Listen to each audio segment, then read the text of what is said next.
The dispatch call came through at 11:47 p.m. on a cold October night in 2019.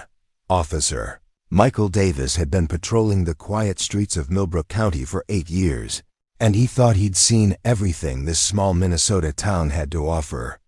He was wrong. Unit 23, we have a possible vehicle accident on Highway 94. Mile marker 187. No injuries reported, but caller says the vehicle appears abandoned. Davis keyed his radio. Unit 23 responding.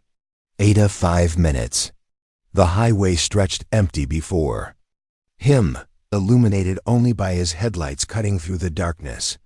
At mile marker 187, he found exactly what the caller had described. A silver Honda Accord sitting in the ditch, hazard lights still blinking. The car appeared undamaged, just abandoned. Davis parked behind the vehicle and approached cautiously, his flashlight beam dancing across the empty interior. The keys were still in the ignition, the engine was warm. But there was no driver, no passengers, no sign of where they might have gone. He walked around the vehicle, noting the license plate, XYZ 4729. Something about those numbers nagged at him. He'd seen them before, but couldn't place where. Dispatch, Unit 23. I'm on scene at mile marker 187. Vehicle appears abandoned, no occupants present. Can you run a plate for me? XYZ 4729. Static filled his earpiece for a moment before the dispatcher's voice returned, sounding confused. Unit 23. Can you repeat that plate number? XYZ 4729. Another long pause. Unit 23. That's not possible. What do you mean, dispatch? That license plate belongs to a vehicle that was destroyed in a fatal accident 10 years ago. The car and its owner, Sarah Mitchell, died when the vehicle went off Highway 94 and into Millbrook River. The plate was retired after the incident. Davis felt a chill run down his spine. He looked at the Honda again, noting how the moonlight seemed to make it shimmer slightly, like heat waves on hot asphalt. Dispatch, I'm looking at the vehicle right now. Silver Honda Accord, license plate XYZ 4729. The car is here. Unit 23, that's impossible. The vehicle you're describing was completely submerged and destroyed. Are you sure about the plate number? Davis walked back to the rear of the car and shined his flashlight directly on the license plate. The numbers were clear as day, XYZ 4729. But as he watched, something strange happened. The numbers seemed to shimmer and shift like they were underwater. Dispatch, the plate definitely reads XYZ 4729, but there's something ... He paused, unsure how to describe what he was seeing. Something's not right here. That's when he heard it.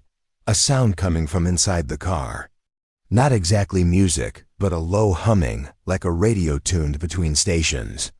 He peered through the driver's side window again, and his blood turned to ice. There was someone in the car. A woman sat in the driver's seat, her hands on the steering wheel, staring straight ahead. She had long brown hair that hung wet and stringy around her face. Her clothes were soaked through, water dripping onto the seat. Davis drew his weapon, but didn't point it at the car. Ma'am, I need you to step out of the vehicle. The woman didn't respond. She just sat there, hands on the wheel, staring ahead at nothing. He tried again, louder this time. This is the police. I need you to exit the vehicle now. Still nothing. Davis keyed his radio with his free hand. Dispatch, I need backup at mile marker 187. I have an occupant in the vehicle who's not responding to commands. Copy, Unit 23. The backup is en route. ETA 10 minutes. Davis approached the driver's side door slowly. As he got closer, he could hear that humming sound more clearly. It wasn't coming from the radio. It was coming from the woman herself. He tapped on the window with his flashlight. Ma'am, I need you to roll down the window. The woman turned her head toward him, and Davis stumbled backward. Her face was pale and bloated, her eyes clouded over with cataracts. Water streamed from her mouth and nose. "Jesus Christ," he whispered into his radio. "Dispatch, I need an ambulance at my location. The occupant appears to be in medical distress."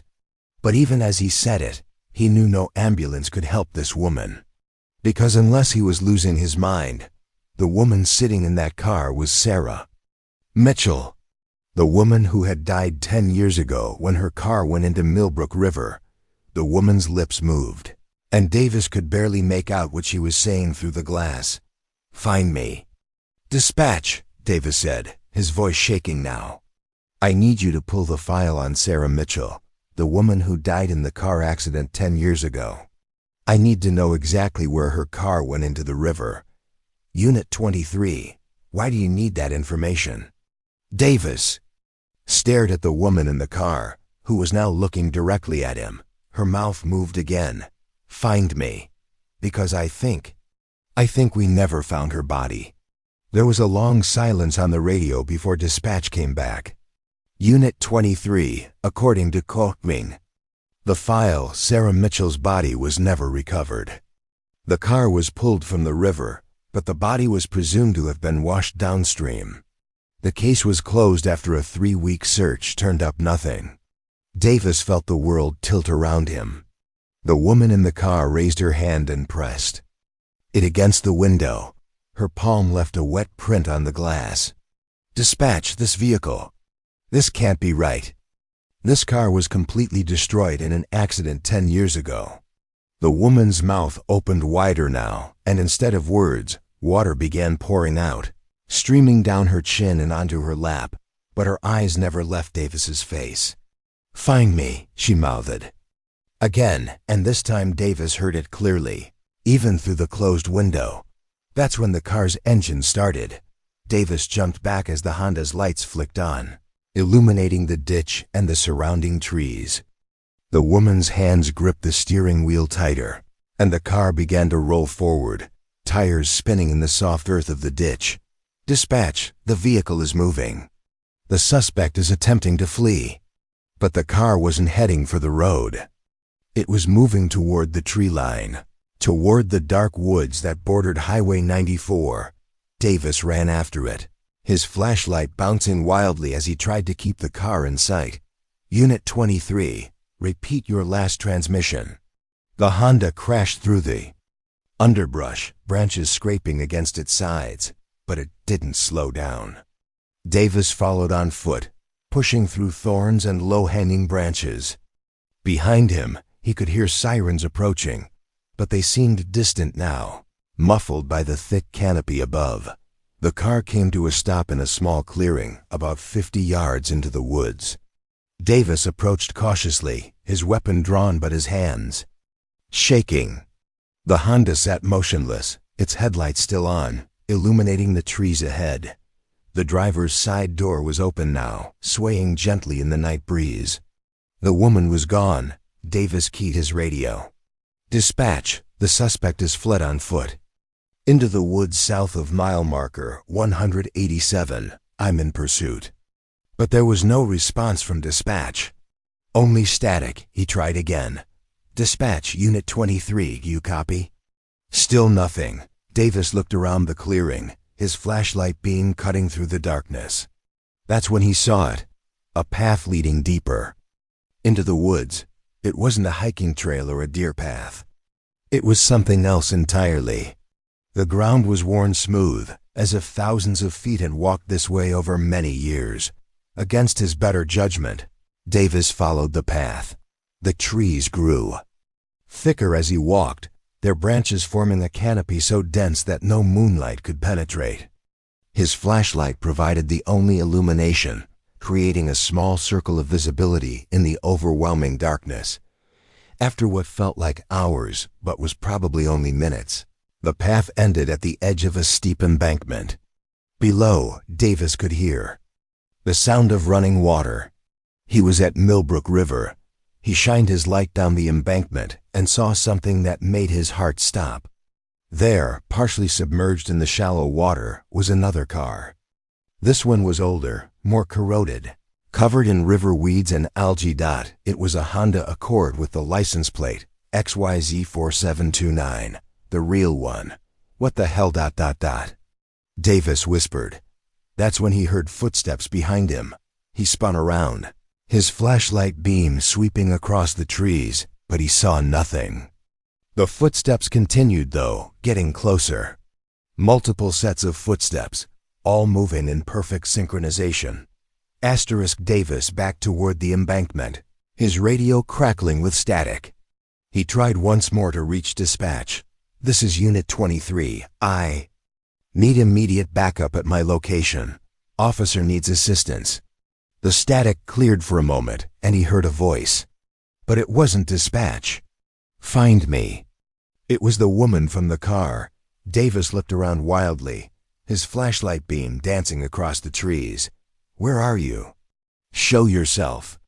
The footsteps stopped. The forest fell completely silent. Then from behind every tree, they emerged. People. Dozens of them. Men, women, children. All with the same pale, bloated faces. All with the same clouded eyes. All dripping wet, as if they'd just climbed out of the river. Davis raised his weapon, but his hands were shaking so badly he could barely aim. Stay back, I'm warning you. But they didn't attack. They just stood there, forming a circle around him, all staring with those dead eyes. One of them, a middle-aged man in a business suit that was torn and waterlogged, stepped forward. Officer Davis, the man said, his voice like water gurgling down a drain. We've been waiting for you. Who are you? What do you want? We are the lost, the man said, the forgotten. The ones who went into the water and never came out. Sarah was the first, but not the last. Davis looked around at the pale faces surrounding him. You're all dead. Are we? Asked a woman to his left. She was wearing a wedding dress that was stained with mud and river weeds. Or are we just lost? The man in the business suit continued. For 10 years, Sarah has been trying to show people where we are, but no one listens, no one looks. They see the car, they run the plates, they call it impossible, and they drive away. But you came into the woods, said a young boy whose Little League uniform was soaked through. You followed her. You found us. Davis backed up another step, feeling the ground crumble beneath his feet at the edge of the embankment. What do you want from me? Sarah Mitchell stepped out from behind one of the trees. Up close, her condition was even more horrifying. Her skin was gray-green, mottled with decay. Fish had been at her face, leaving small, precise bites along her cheeks and forehead. We want you to tell them, she said. Tell them we're here. Tell them we need to be found. Tell who? Everyone. The police.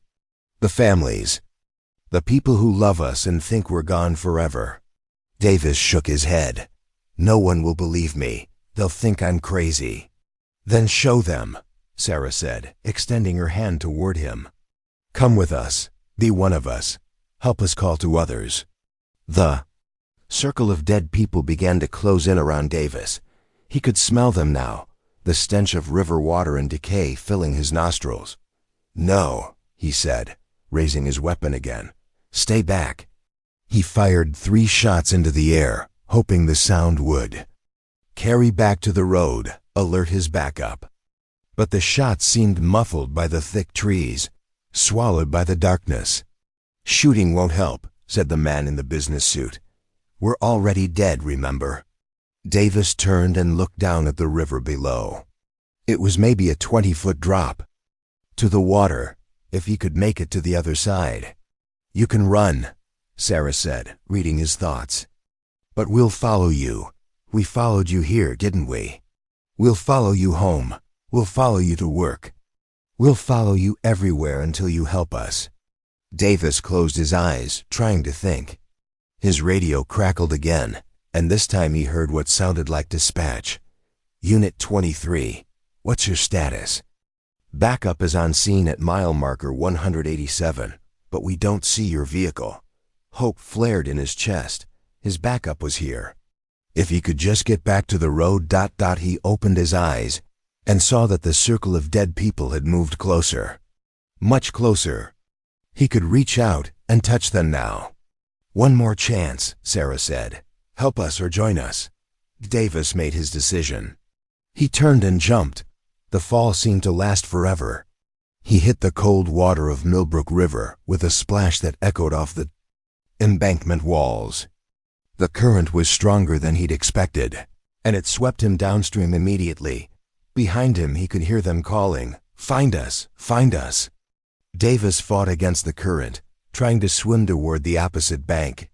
His heavy uniform and equipment dragged him down, but he kicked hard, desperate to reach the shore.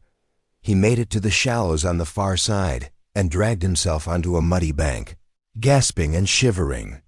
His radio was waterlogged and dead. His flashlight was gone, lost in the river. But he was alive. He looked back across the water and saw them standing on the embankment. Dozens of pale figures, all staring down at him. "This isn't over," Sarah called across the water. "We know where you live, Michael Davis. We know where you work. We'll find you." Davis stumbled to his feet and began running through the woods on the far side of the river. He had to get back to civilization, had to tell someone what he'd seen. It took him 2 hours to find his way back to a road. By then, the eastern sky was beginning to lighten with the first hints of dawn. A passing motorist stopped and gave him a ride back to mile marker 187, where he found 3 police cars and an ambulance waiting. "Davis, Jesus Christ, where have you been?" It was Sergeant Rodriguez, his supervisor. "We've been looking for you all night. Your car was here, but you were gone." No response on the radio. Davis looked around. His patrol car was exactly where he'd left it, parked behind the silver Honda in the ditch. But the Honda looked different now, older, more corroded. The license plate was so rusted he could barely make out the numbers. "Serge, we need to drag Millbrook River. There are bodies down there, lots of them." Rodriguez looked at him with concern. "Davis, you're soaking wet and you're not making sense." "What bodies?" "The lost people. The ones who went into the water and never came out. Sarah Mitchell and all the others. They're still down there and they're trying to tell us where to find them. Davis, Sarah Mitchell died 10 years ago. Her body was never found, but she's dead. You know that." "No, she's not dead. She's lost. There's a difference." Rodriguez put a hand on Davis's shoulder. "Son, you need to get checked out by the paramedics. You've been missing for 6 hours, you're wet, and you're talking about dead people. Let's get you to the hospital." But Davis pulled away from him. "We have to check that car," he said, pointing at the Honda. "Run the plates, you'll see." Rodriguez sighed but walked over to the Honda with Davis. The license plate was indeed corroded and difficult to read. But after a moment, Rodriguez made out the numbers. "XYZ4729, he said. "Matches the vehicle report from 10 years ago. This must be the car they pulled out of the river." "No," Davis said. "The car in the river is still in the river. This is something else." Rodriguez opened the driver's door of the Honda and looked inside. The interior was water-damaged and moldy, clearly having been submerged for a long time. "Davis, this is obviously the car from the accident. Someone probably dumped it here after. It was pulled from the river. Maybe kids playing a prank or something." But Davis wasn't listening. He was staring at something he'd just noticed on the ground beside the car. Wet footprints leading from the Honda toward the tree line, lots of them. "Serge," he said quietly, "look at the ground." Rodriguez followed his gaze and saw the footprints. His face went pale. "What the hell? That's when they heard it. A voice calling from the woods, "Find us!" Both officers drew their weapons, but the voice came again, from a different direction. "Find us!" Then another voice, and another, until the woods echoed with the calls of what sounded like dozens of people. "Find us! Find us! Find us!" Rodriguez keyed his radio with shaking hands. Dispatch, we need all available units at mile marker 187 on Highway 94. We have multiple suspects in the woods calling for help. Units responding, came the reply. ETA 5 minutes. But even as Rodriguez spoke, the voices began to fade. One by one, they stopped calling until the woods fell silent once again. Davis looked at his supervisor. Now do you believe me? Rodriguez holstered his weapon but kept his hand on the grip. I don't know what I believe. But we're going to search those woods, and we're going to drag that river. The search began at dawn. 20 officers combed through the woods where Davis claimed to have seen the dead people. They found the path he described, and they found the embankment overlooking Millbrook River. They also found the car, the Honda Accord with license plate XYZ4729, sat in the shallow water exactly where Davis had said it would be. But this one was different from the car in the ditch. This one had been in the water for years. The metal was corroded, the interior filled with silt and river weeds, and there was something else. When the dive team went down to secure the car for removal, they found bones scattered throughout the interior, human bones. The medical examiner would later confirm they belonged to Sarah Mitchell, positively identified through dental records. But that wasn't all they found. As they expanded their search of the river bottom, the divers discovered more cars. 7 in total, spanning a 20-year period. Each one contained human remains. Each one belonged to someone who had been reported as a missing person, but whose body had never been found. The news media descended on Millbrook County like vultures. River of the Lost, read the headlines. Police officer's supernatural encounter leads to discovery of multiple bodies. Davis became something of a celebrity, though not one he wanted to be. He gave interviews to newspapers, magazines, and TV shows, always telling the same story. The dead people in the woods. Their desperate pleas to be found. Sarah Mitchell's ghostly appearance in the impossible car. Asterisk, most people didn't believe him. They thought he'd had some kind of psychological break, that the stress of police work had finally gotten to him. The official explanation was that Davis had somehow stumbled upon the cars through normal police work, and his mind had created the supernatural elements to cope with the trauma of the discovery. But Davis knew what he'd seen. And he knew it wasn't over. The first sign came 3 weeks after the river search ended. Davis was at home, trying to sleep, when he heard tapping on his bedroom window. He got up and looked outside, but saw nothing except his own reflection staring back at him. The tapping came again the next night, and the night after that. On the 4th night, Davis finally saw her. Sarah Mitchell stood in his backyard, still dripping wet, still pale and bloated.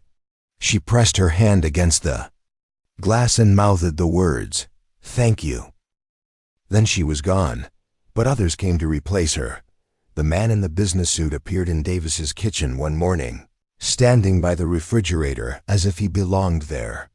He nodded at Davis and said, "Thank you for finding us," before fading away like morning mist. The woman in the wedding dress stood at the foot of his bed one night, her muddy gown trailing water on the floor. "My family can bury me now," she said with gratitude. "Thank you." One by one, all the dead people Davis had seen in the woods came to visit him, not to frighten him, but to thank him.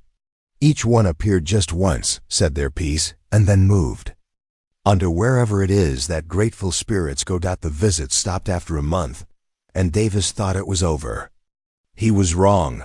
The phone call started in December. Davis would be at work, filling out paperwork or patrolling his beat, when his radio would crackle with a transmission that wasn't from dispatch. "Officer Davis, this is Sarah Mitchell. We have another one for you." The first time it happened, Davis nearly crashed his patrol car. He pulled over and grabbed the radio. Sarah, is that you?" But there was no response, just static. It happened again a week later, and then again the week after that. Always the same message. "Officer Davis, this is Sarah Mitchell. We have another one for you. Davis started to understand what she meant. When he began finding them, the first was a rusted pickup truck half hidden in a pond on the outskirts of town. Inside was the body of Robert Chun, a construction worker who had disappeared 5 years earlier after leaving a bar drunk. His family had never known what happened to him. The second was a sedan buried under debris in a quarry 20 miles away. The remains belonged to Jennifer Walsh, a college student who had vanished during spring break 3 years ago. Davis couldn't explain how he knew where to look. He would be driving his patrol route, and suddenly he'd feel compelled to turn down a certain road, to stop at a certain location. And there, always, he would find what Sarah wanted him to find. His fellow officers started calling him the Finder. Some meant it as a compliment.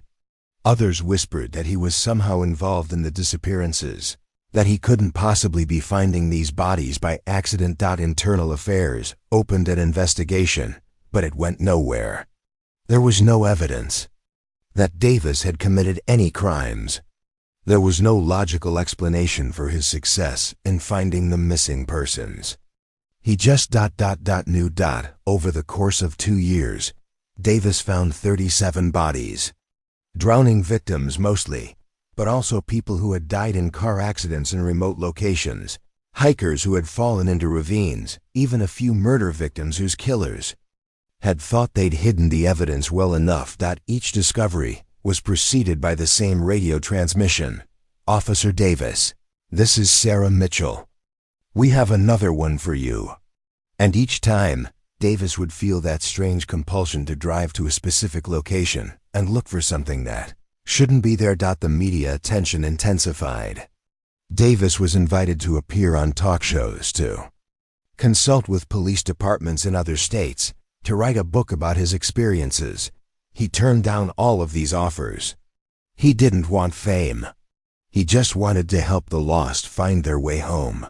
But the constant stress of his supernatural calling began to take its toll. Davis started drinking heavily. His marriage fell apart. He had trouble sleeping, knowing that at any moment Sarah's voice might crackle through his radio with news of another body to find. His breaking point came on a cold February night in 22. Davis was patrolling downtown Millbrook when his radio came to life. Officer Davis, this is Sarah Mitchell. We have another one for you. Where? Davis said aloud, though he knew Sarah couldn't hear him. But this time, instead of feeling compelled to drive somewhere, Davis felt drawn to walk. He parked his patrol car and began walking through the downtown district, past closed shops and empty restaurants. He stopped in front of Millbrook First National Bank, an imposing brick building that had been the heart of the community's financial district for over a century. The compulsion led him around to the back of the building, where he found an old storm drain that fed into the city's sewer system. The grate had been removed, leaving a dark opening that descended into the earth. Davis grabbed his flashlight and peered into the drain. About 10 feet down, he could see something pale and motionless. He radioed for backup and a recovery team, then waited by the storm drain until they arrived. What they pulled out of the sewer was the body of Margaret Foster, an elderly woman who had been missing for 6 months. She had wandered away from her nursing home during a snowstorm and apparently fallen into the storm drain while seeking shelter. But as the recovery team worked to extract Margaret's body, Davis heard something that chilled him to the bone. Another voice on his radio. Not Sarah this time, but Margaret herself. Thank you, Officer Davis, but I'm afraid this is just the beginning. The beginning of what? Davis whispered. The others are waking up now. All the lost souls you found, all the grateful dead you've. A CLPED word is spreading in the places where we wait. They all want your help now. Davis looked around at the recovery team, but none of them seemed to hear the voice on the radio. How many others? He asked quietly. Thousands, Margaret's voice replied. Maybe tens of thousands. Every person who ever died alone, who was lost, and never found, who disappeared without a trace. They're all calling out now. They all know about the policeman who can hear the dead. That was the night Davis decided he couldn't do it anymore. He submitted his resignation from the Millbrook County Police Department the next morning, citing personal reasons and the need for a career change. His captain tried to talk him out of it, reminding him that he had an unprecedented record for finding missing persons, that he was a valuable asset to law enforcement. But Davis couldn't explain that he wasn't finding missing persons through good police work. He was being guided by the voices of the dead, and those voices were getting louder and more insistent every day. He sold his house in Millbrook and moved to Arizona, as far from rivers and lakes and ponds as he could get. He thought that maybe, in the desert, surrounded by sand and sagebrush instead of water, the voices would finally leave him alone. He was wrong. The first call came on his third night in Phoenix. Davis was staying in a cheap motel while he looked for an apartment, trying to start a new life far from the supernatural burden he'd carried for 3 years. His cell phone rang at 2:47 a.m., the exact same time his first encounter with Sarah Mitchell had begun. "Hello," he answered cautiously. "Officer Davis, this is Sarah Mitchell. We have another one for you." Davis hung up immediately and turned off his phone. But 5 minutes later, the motel's landline rang. The desk clerk called up to his room to tell him he had a call. It was Sarah again. "You can't run from us, Michael. We need you. They all need you." "I'm not a police officer anymore," Davis said into the phone. "I can't help you." "Being a police officer was never what made you special," Sarah replied. "You can hear us because you listened when others wouldn't. You followed when others turned away. You believed when others called it impossible." Davis hung up the phone and disconnected it from the wall. But the voices continued. They came through the television, interrupting late-night infomercials with desperate pleas for help. They whispered from the air conditioning vents, their words carried on the recycled air. They spoke from the bathroom mirror when he brushed his teeth, their faces appearing behind his reflection. After a week of sleepless nights and constant supernatural harassment, Davis gave up. He bought a bus ticket back to Minnesota. Sarah was waiting for him at the Greyhound station in Minneapolis. She looked different now, less decayed, less waterlogged. Almost human, except for the pale translucence of her skin and the way she seemed to flicker in and out of focus like a bad television signal. "Welcome home, Michael," she said as he stepped off the bus. "What do you want from me?" Davis asked, ignoring the stares of other passengers who couldn't see or hear Sarah. "We want you to understand your gift," she replied. "And we want you to use it." Davis followed Sarah through the bus station and out into the parking lot. A taxi was waiting, its driver apparently unaware that one of his passengers would be invisible. To him, "Where are we going?" Davis asked as he got into the cab. "Millbrook County Morgue," Sarah said, settling into the seat beside him. "There's someone you need to meet." The morgue was closed at this hour, but the locks presented no obstacle to Sarah. She walked through the front door as if it were made of mist, then opened it from the inside for Davis. The building was dark and quiet, filled with the sterile smell of disinfectant and death. Sarah led Davis through a maze of hallways to a large room filled with metal tables and refrigerated drawers. "She's been waiting for you," Sarah said, gesturing toward one of the tables. On the table lay the body of an elderly woman Davis didn't recognize. She appeared to be in her 70s, with gray hair and the kind of face that suggested a lifetime of kindness. A toe tag identified her as Jane Doe number 47. "Who is she?" Davis asked. "That's what we need you to find out," said a new voice. Davis turned and saw another ghost standing near the far wall. This one was a middle-aged man in a police uniform from a different era, probably the 1980s, judging by the style. "Officer Tom Bradley," the ghost said by way of introduction. "I died in the line of duty 28 years ago. Been waiting here ever since." "Waiting for what?" "For someone like you. Someone who could hear us and help us finish what we started." "More." Ghosts began materializing in the morgue. Dozens of them, all wearing police uniforms from different time periods. Some looked like they died recently. Others appeared to be from the early days of law enforcement. "We are the lost officers," Tom Bradley explained. "Killed in action, died under mysterious circumstances, or simply vanished while investigating. Cases that were never solved. We've been trying to communicate with the living for decades, but no one could hear us. Until you." Davis looked around at the assembled spirits. "What do you want from me?" "Help us solve our final cases," said a female officer whose uniform suggested she'd died in the 1990s. "Each of us has one case that went unsolved when we died. One mystery that kept us from moving on to whatever comes next."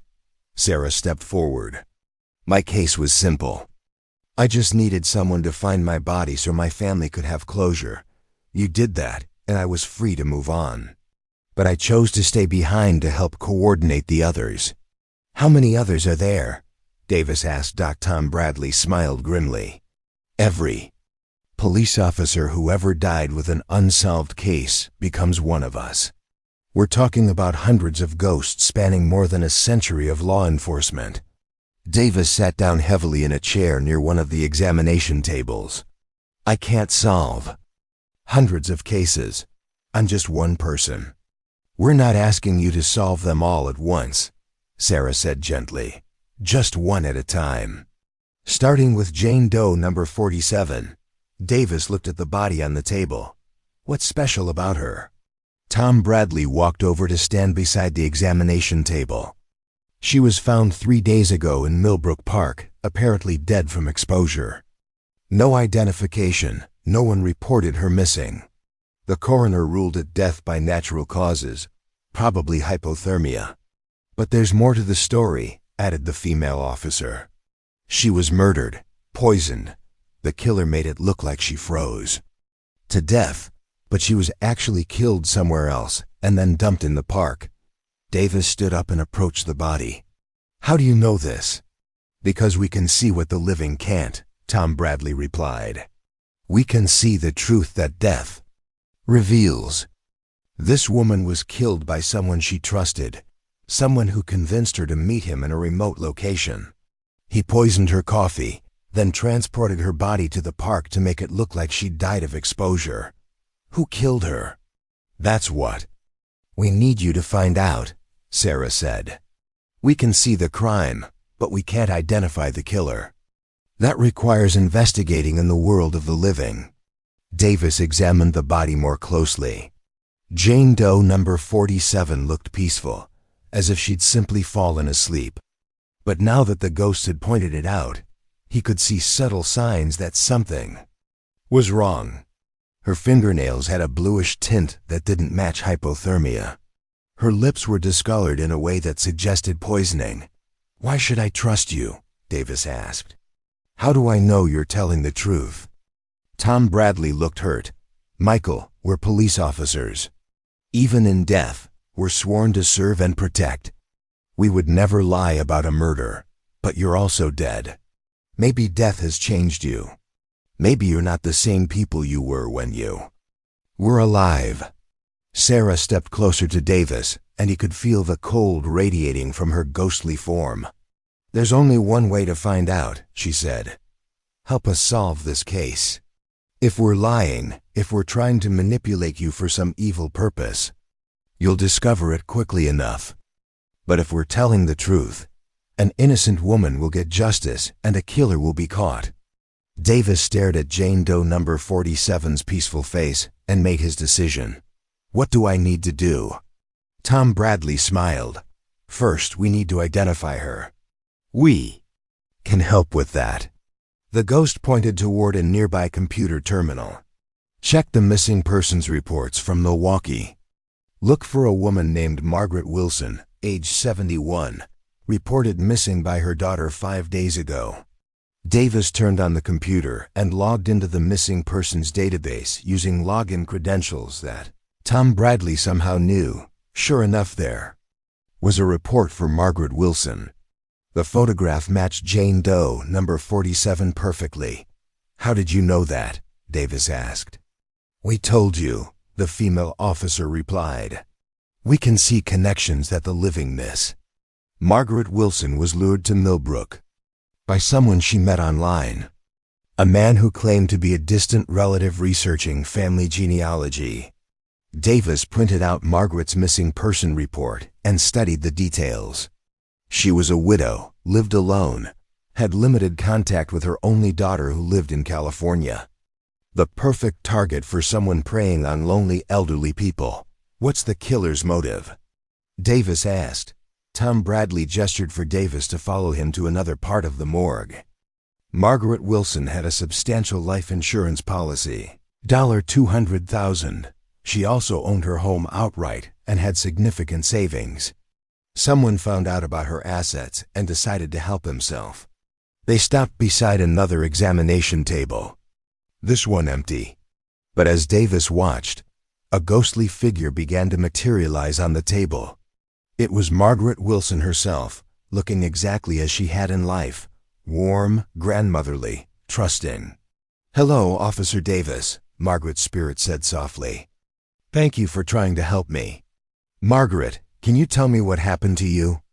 The elderly woman's ghost sat up on the examination table, her movements slow and deliberate. "I received an email 3 weeks ago from a man calling himself Robert Wilson. He claimed to be my late husband's nephew, said he was researching our family tree for a reunion." Davis pulled out a notepad and began writing. "Did you verify his identity?" Margaret shook her head sadly. "I should have, but I was so lonely. My daughter Sarah calls maybe once a month, and I don't have many friends." Left. When Robert said he wanted to meet me, to share stories about the family, I was excited. "Where did you meet him?" "He suggested a coffee shop in Milwaukee, but at the last minute he said his car had broken down and asked if I could drive to Millbrook instead. He gave me an address, said it was a family property he'd inherited and wanted to show me." Sarah Mitchell stepped forward. "That's how these predators work. They isolate their victims, get them away from familiar surroundings where someone might notice if they go missing." Margaret continued her story. "When I got to the address, it was just an empty lot. No house, no family property. But Robert was there waiting for me. He seemed so apologetic, said there had been a mix-up with the address. He suggested we go to a nearby diner to talk instead." "Did you go with him?" "Yes. We sat in his car and he offered me coffee from a thermos he had brought. Said it was a special blend his late wife used to make." Margaret's ghostly form flickered with emotion.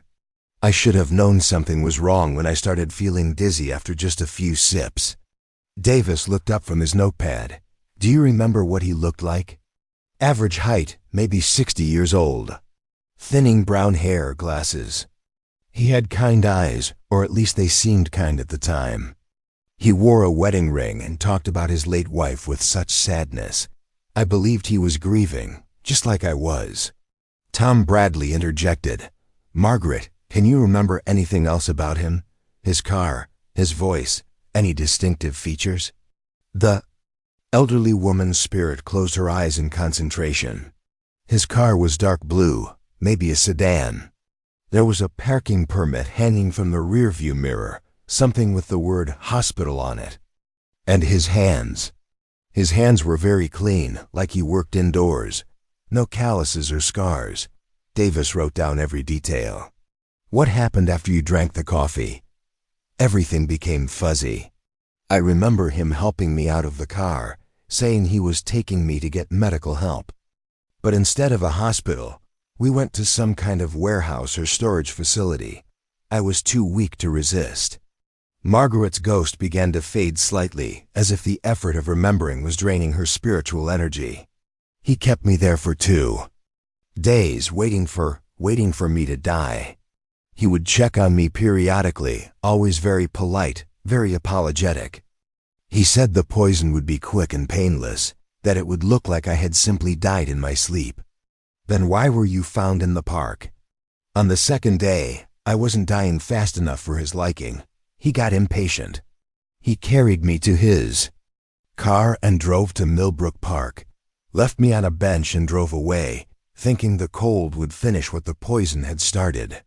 Sarah Mitchell placed a ghostly hand on Margaret's shoulder.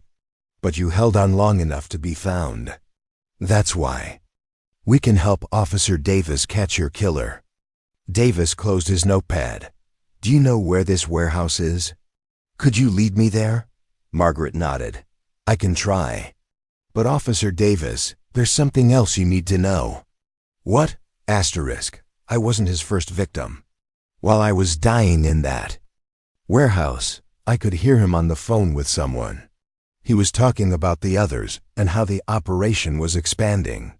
He mentioned names, other elderly people he had targeted or was planning to target. The temperature in the morgue seemed to drop another 10 degrees. Davis could see his breath now, small puffs of vapor in the suddenly frigid air. How many others? He asked quietly. Tom Bradley answered. We've been monitoring missing persons reports across the Midwest. In the past 2 years, 17 elderly people have disappeared under similar circumstances. All were contacted by supposed relatives wanting to meet them. All had substantial assets. None have been found. Davis felt a chill that had nothing to do with the temperature. You're talking about a serial killer. Serial killers, corrected the female officer. This is bigger than one person. Margaret heard him talking to accomplices. This is an organized operation targeting vulnerable elderly people across multiple states. Sarah Mitchell stepped closer to Davis. This is why we need you, Michael. The living law enforcement can't see the connections we can see. They're treating each disappearance as an isolated incident. Davis looked around at the assembled ghosts. Of dead police officers, why me? Why not contact someone who's still on the force? Tom Bradley smiled grimly. We've been trying for years, but most cops can't hear us. You're different. You've always been different, even before your encounter with Sarah.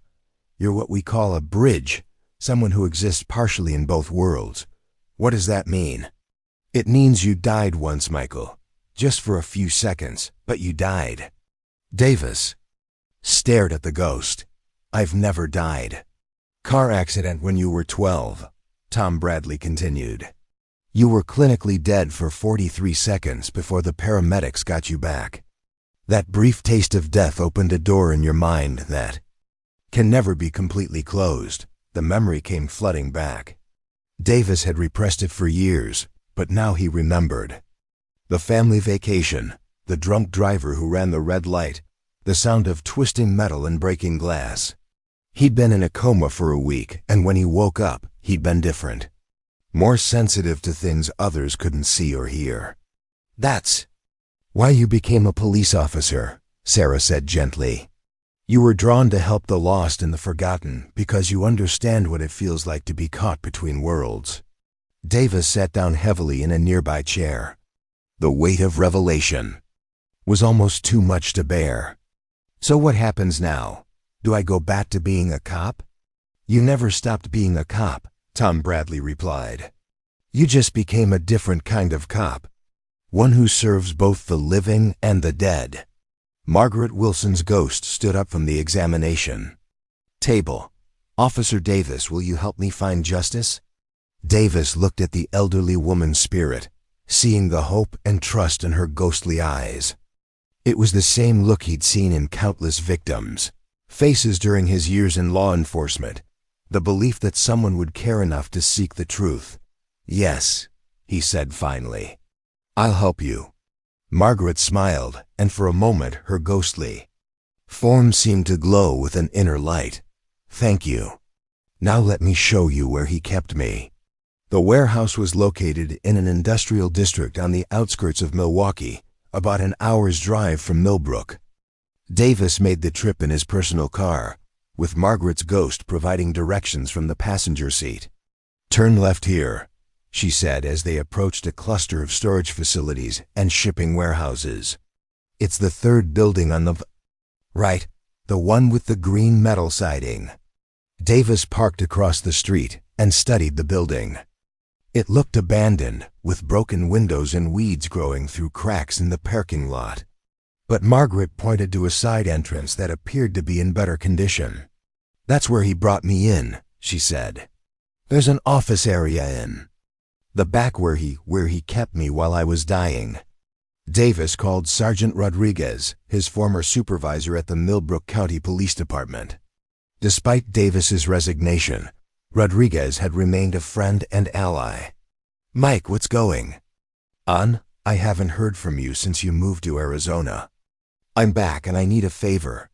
I think I found evidence related to Margaret Wilson's murder." There was a pause. "Margaret Wilson? The Jane Doe we found in the park? How do you know her name?" Davis had prepared for this question. "I've been doing some independent investigation. Can you meet me at a warehouse in Milwaukee? I think our killer used it as a staging area." Rodriguez agreed to meet him, bringing along a detective from the Milwaukee Police Department who was working missing persons cases. Within an hour, Davis found himself leading two skeptical cops through the abandoned warehouse. "How do you know about this place?" asked Detective Lisa Chun from Milwaukee PD. "Anonymous tip," Davis lied. "Someone called and said they'd seen suspicious activity here a few days ago. They made their way to the back office area that Margaret's ghost had described. The room was mostly empty except for some old furniture and scattered debris. But Margaret pointed Davis toward a specific corner. "Look behind that filing cabinet," she said. "He kept supplies there. The poison, syringes, plastic sheeting." Davis pretended to notice something behind the cabinet. "Give me a hand moving this," he said to Rodriguez. Behind the filing cabinet, they found exactly what Margaret had described. A small cache of medical supplies, including vials of an unknown substance and several syringes still in their sterile packaging. "Jesus Christ," Rodriguez whispered. "Lisa, we need to call this in as a crime scene." Detective Chun was already on her radio, calling for the Milwaukee Crime Scene Unit. As they waited for the technicians to arrive, Davis walked through the warehouse with Margaret's ghost, gathering more information. "He made phone calls while you were here," Davis said quietly, making sure the other officers couldn't hear him. "Talking to someone they couldn't see. Do you remember anything specific about those conversations?" Margaret's ghost floated beside him, her form flickering in and out of focus. "He talked about the list and mentioned meeting someone called the doctor. He said the operation was expanding and they needed to be more careful about selecting targets." "Anything else?" "He mentioned a name, Robert Peterson. Saad Peterson had identified a new prospect in Des Moines with substantial assets and no close family." Davis pulled out his phone and discreetly searched missing persons reports for Des Moines. Sure enough, there was a recent report for Harold Peterson, age 73, who had disappeared 3 days ago after telling neighbors he was meeting a long-lost relative. The crime scene team arrived and began processing the warehouse. They found fingerprints, DNA evidence, and most importantly, a notebook hidden in a hollowed-out section of the wall. The notebook contained detailed information about dozens of elderly potential victims across the Midwest. "This is unbelievable," Detective Chun said as she flipped through the notebook. "Names, addresses, asset information, family situations. It's like a shopping list for targeting vulnerable seniors." Rodriguez looked at Davis with a mixture of admiration and suspicion. "How did you know to look behind that filing cabinet?" "Lucky guess," Davis replied. "Sometimes you just get a feeling about these things." But Detective Chun wasn't satisfied with that explanation. "Mike, I've been working missing persons for 8 years. Nobody gets this lucky. What aren't you telling us?" Before Davis could respond, his phone rang. The caller ID showed unknown number, but when he answered, he heard a familiar voice. "Officer Davis, this is Margaret Wilson. We have another one for you." Davis quickly hung up the phone, but not before Detective Chun noticed his startled expression. "Who was that?" she asked. Wrong number, Davis said. But he could see she didn't believe him. The investigation into what the media dubbed the Lonely Hearts murder ring expanded rapidly. The notebook found in the warehouse led to arrests in 4 states. The poison found at the scene was identified as a rare veterinary euthanasia drug that could only be obtained by licensed professionals. The breakthrough came when they traced the drug to Dr. Robert Harrison, a veterinarian from Chicago who had been stealing supplies from his clinic and selling them to the murder ring. Under interrogation, Dr. Harrison broke down and confessed to his role in the operation. "It started small," he told detectives. "I was having financial problems, and this guy approached me about providing a humane way for terminally ill elderly people to end their suffering. He said he was running a compassionate end-of-life service." "When did you realize it wasn't legitimate?" Detective Chun asked. "When they started asking for larger quantities and stopped asking about terminal illnesses. But by then, I was in too deep. They had evidence of the drugs I'd already provided." Dr. Harrison led authorities to the mastermind of the operation, Marcus Webb, a former insurance investigator who had used his access to asset information to identify wealthy elderly targets. Webb had recruited accomplices in multiple cities, each responsible for making initial contact with victims and luring them to predetermined locations. The network had been operating for 3 years and was responsible for at least 23 murders, with millions of dollars in stolen assets. Webb and 6 accomplices were arrested and charged with multiple counts of first-degree murder, but Davis's involvement in solving the case raised questions he couldn't answer without revealing the truth about his supernatural abilities. How had he known to look in that specific warehouse? How had he found evidence that professional investigators had missed? Detective Chun confronted him privately after Webb's arrest. "Mike, I need to know the truth. Are you working with someone on the inside? Do you have an informant we don't know about?" Davis struggled with how to respond. He couldn't tell her about the ghosts, but he also couldn't lie to a fellow law enforcement officer who was trying to solve cases. "I can't explain it," he said finally. "Sometimes I just know things. I get feelings about where to look, what to investigate. I know it sounds crazy." Chun studied his face carefully. "It does sound crazy. But your instincts have been right too many times to be coincidence. Whatever your source is, it's helping us solve cases and catch killers." She paused, then added quietly, "I don't care. If you're psychic, if you have an informant, or if you're just the luckiest cop in history. As long as you're helping victims get justice, I'll work with you."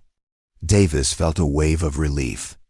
At least one living police officer was willing to accept his unconventional methods, even if she didn't understand them. Over the next 6 months, Davis worked with Detective Chun and Sergeant Rodriguez on a dozen more cases, all guided by information from the ghostly police officers who had adopted him as their liaison to the living world. Each case followed a similar pattern. The dead officers would identify an unsolved crime or missing person case, provide Davis with crucial information that only the deceased could know, and guide him to evidence that living investigators had overlooked. Davis found the body of a Pavana, missing college student whose ghost had been trying for 5 years to show someone where her killer had buried her. He solved a 20-year-old bank robbery by following the ghost of a security guard who had witnessed the crime but died of a heart attack before he could testify. He even helped solve his own former colleague's murder, Officer Janet Riley, who had been killed in what appeared to be a random drive-by shooting, but was actually executed by a drug dealer she had been investigating. With each solved case, Davis's reputation grew. Police departments from across the country began consulting with him on their most difficult unsolved cases. The media started calling him the miracle detective and the officer who can solve any case. But Davis knew the truth. He wasn't a miracle worker or a super detective. He was just a bridge between two worlds, helping the dead find peace by ensuring their killers faced justice. The work took its toll, though. Constant communication with the dead left Davis exhausted and isolated from the living. He had no romantic relationships, few friends, and spent most of his time in morgues, crime scenes, and cemeteries where the spirits could speak to him most. Clearly, his breaking point came during the case in Detroit, where he was helping investigate a series of child murders that had gone unsolved for 15 years. The ghosts of the murdered children led him to evidence that identified their killer, but the emotional weight of communicating with dead children nearly drove Davis to a complete breakdown. He spent 2 weeks in a psychiatric facility, officially diagnosed with exhaustion and depression. But during his stay, he was visited by Tom Bradley and Sarah Mitchell. "We're sorry, Michael," Sarah said, her ghostly form shimmering beside his hospital bed. "We didn't realize how much this was taking from you. Maybe we should find someone else," Tom Bradley suggested. Another bridge who could handle the burden, but Davis shook his head. "No, these victims deserve justice. Their families deserve answers. I can't abandon them just because it's hard." "Then let us help you more," Sarah said. "We'll be more selective about which cases we bring to you. Only the most important ones. Only the cases where our help can make the biggest difference." Davis agreed to continue his work as a bridge between the living and the dead, but with better boundaries and more support from both sides. The living law enforcement officers he worked with made sure he took regular breaks and sought therapy to deal with the emotional trauma of his unusual calling. The dead officers organized themselves more efficiently, creating a hierarchy that filtered cases through Tom Bradley and Sarah Mitchell before they reached Davis. Only the most solvable cases, the ones where spectral evidence could lead to concrete justice, were brought to his attention. This new system worked better for everyone. Davis was able to maintain his mental health while still helping solve important cases. The dead officers got the justice they sought without overwhelming their living liaison. And dozens of families got answers about their missing loved ones.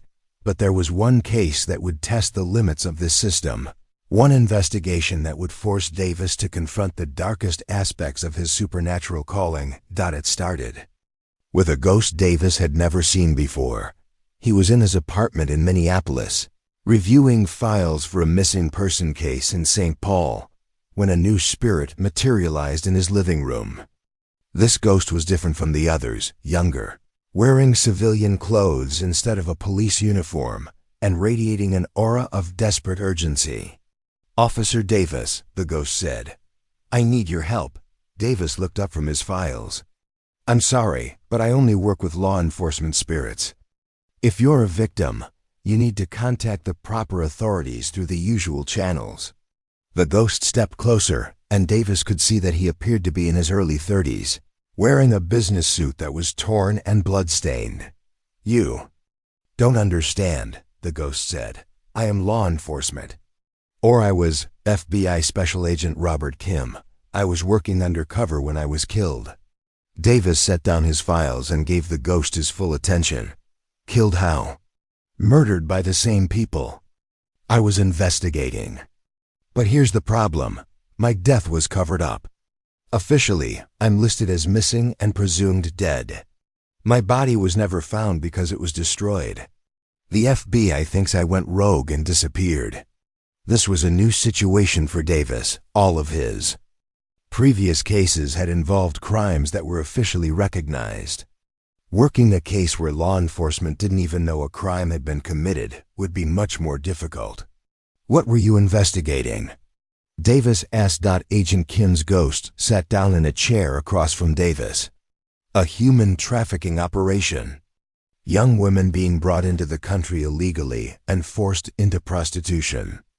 But it's bigger than just trafficking. They're also involved in organ harvesting, drug smuggling, and contract killing." Davis felt a familiar chill. This sounded like the kind of case that could get him killed if he wasn't careful. "Why come to me? Why not try to contact other FBI agents?"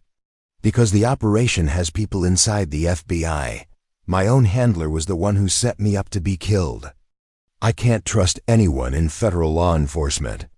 Agent Kim's ghost leaned forward intently. "But you're different. You work outside the system. You can investigate without alerting the people who want to keep this buried." Davis stood up and walked to his window, looking out at the Minneapolis skyline while he considered the ghost's request. Every instinct told him this case was too dangerous, too complex for his methods. "I need to consult with Tom Bradley and Sarah Mitchell," he said finally. "They help me determine which cases I should take on." But when Davis tried to contact Tom and Sarah, he found that his usual spiritual communication channels were blocked. He couldn't reach any of the police officer ghosts who normally guided his work. "They can't help you with this one," Agent Kim explained. "The people who killed me have resources you can't imagine. They found ways to interfere with spiritual communication, to block the dead from speaking to the living." Davis turned away from the window. "Then how are you able to talk to me?" "Because I'm newer. My connection to the living world is still strong, but that won't last long. If you're going to help me, it has to be now." Davis made his decision based on something Agent Kim had said: young women being trafficked and forced into prostitution. Whatever the risks to himself, he couldn't ignore victims who were still alive and suffering. "What do you need me to do?" Agent Kim's ghost smiled for the first time since appearing. "Find my body. I was killed in a warehouse on the south side of Chicago. Once you have physical evidence of my murder, you can contact agents I trust to blow this case wide open." The warehouse in Chicago was in an area that had seen better days. Manufacturing jobs had fled decades ago, leaving behind empty factories and abandoned commercial buildings.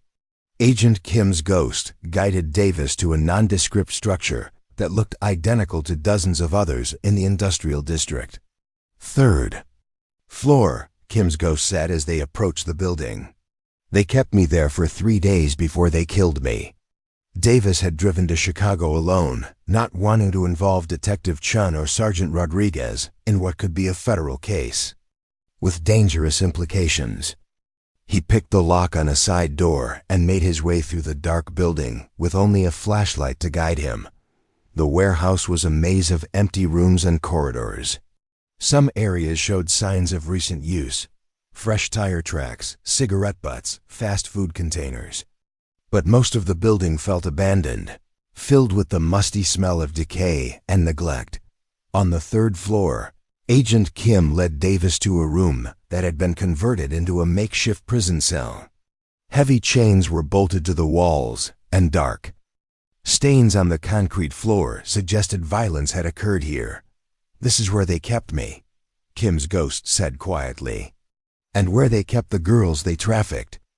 Davis examined the room with his flashlight, looking for any evidence that could prove Agent Kim's story.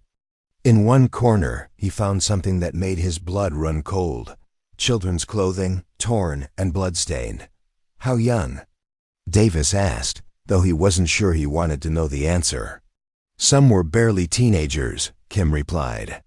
The operation specialized in girls who wouldn't be missed: runaways, illegal immigrants, kids from broken homes. They would use them until they were too damaged or too old, then. Agent Kim didn't finish the sentence, but Davis understood. These weren't just traffickers. They were serial killers who used their victims until they were no longer profitable, then disposed of them. "Where's your body?" Davis asked. Kim's ghost pointed toward a section of the floor that looked different from the rest. The concrete was newer, a slightly different color. "They buried me under the floor, then poured new concrete over it. But they didn't dig deep enough. I'm only about 3 feet down." Davis had come prepared for this possibility. He'd brought a small sledgehammer and pry bar, tools he could use to break through concrete. Working in the dark, guided only by his flashlight and Agent Kim's directions, he began the grim task of excavating a grave. It took 2 hours of backbreaking work, But finally Davis broke through to a hollow space beneath the concrete. The smell that rose from the opening confirmed what he'd expected to find. Agent Kim's remains were wrapped in plastic sheeting and duct tape. Even after months underground, there was enough left to prove that he'd been tortured before being killed. Davis photographed everything, then carefully resealed the grave and tried to make it look undisturbed. "Thank you," Kim's ghost said as Davis packed up his tools. "Now you need to contact Agent Jennifer Walsh at the FBI field office in Minneapolis. She was my partner before I went undercover.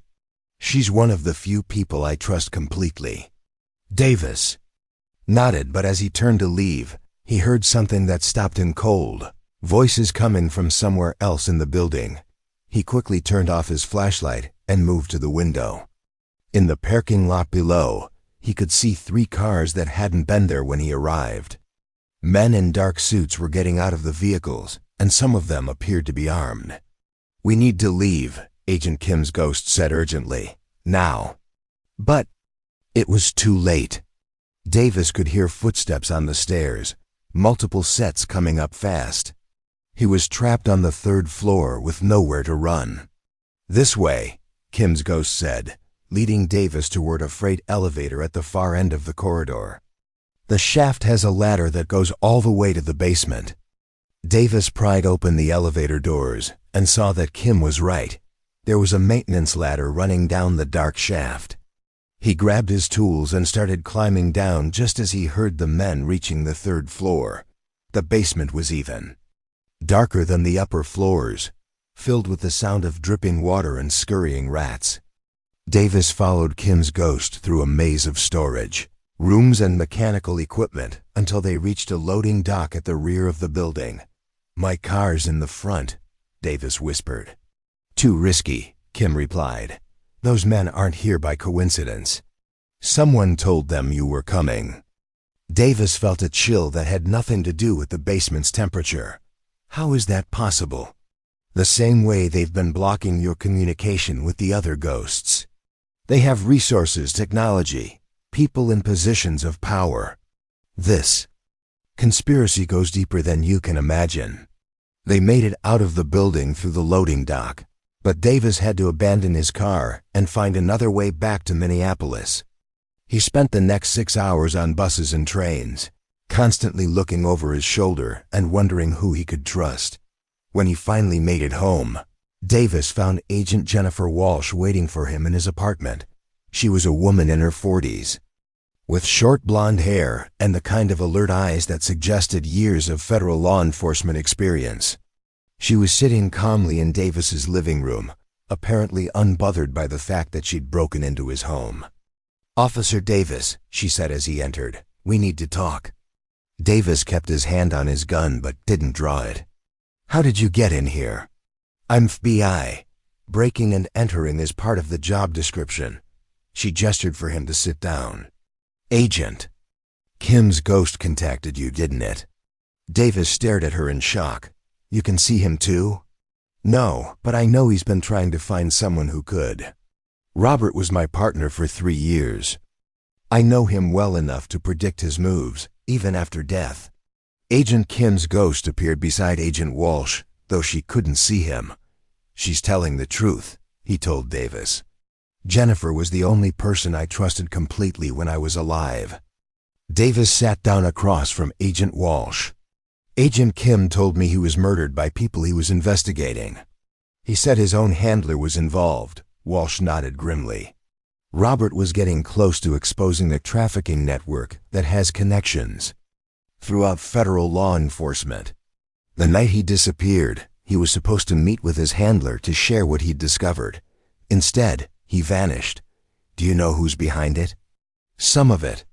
The operation is run by a man named Viktor Kozlov, a Russian national who's been in this country for 20 years. He started small prostitution and drug dealing, but expanded into human trafficking and worse. What makes him dangerous is how well he's infiltrated law enforcement." Agent Kim's ghost leaned closer to Davis. "Ask her about Assistant Director Morrison." "Agent Kim wants me to ask about Assistant Director Morrison," Davis said. Walsh's expression darkened. Morrison is Robert's handler. He's also the one who ordered Robert to meet at the warehouse where he was killed. I've been investigating Morrison for months, but I need proof of his involvement. I found Agent Kim's body, Davis said quietly. I have photographs of the crime scene.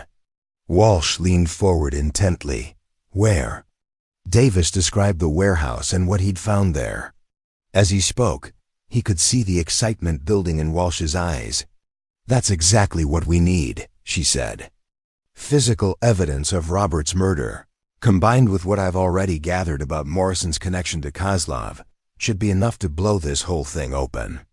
But Agent Kim's ghost was shaking his head. It's not that simple, he told Davis. Morrison isn't the only corrupt agent. The network has people throughout the FBI, DEA, and local police departments. Jennifer is honest, but she's outnumbered. Davis relayed Kim's warning to Walsh. She sighed and ran her hand through her hair. He's right. This goes deeper than just Morrison. But we have to start somewhere, and Morrison is our best target. Over the next week, Davis worked closely with Agent Walsh to build a case against Morrison and his network. It was dangerous work. They had to assume all FBI communication was compromised, so they met in secret and used coded messages to share information. The breakthrough came when Walsh was able to trace financial records, showing payments from Kozlov's organization to a bank account controlled by Morrison. Combined with Davis's evidence from the warehouse, they had enough to approach FBI Internal Affairs with a formal complaint. But Internal Affairs was also compromised. Within hours of Walsh filing her report, both she and Davis were targeted for elimination. Davis's apartment was broken into while he was out, and Walsh's car was rigged with a bomb that only failed to detonate due to a faulty wire.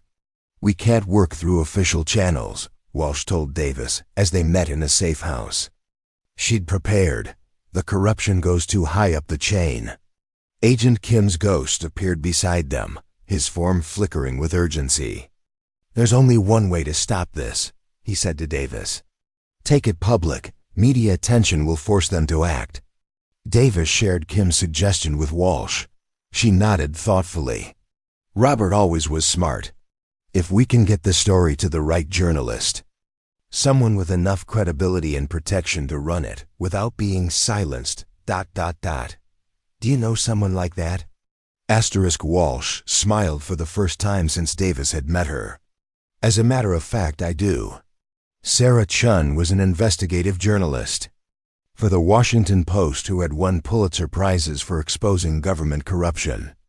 More importantly, she had a reputation for protecting her sources and a security setup that made her nearly impossible to intimidate or eliminate.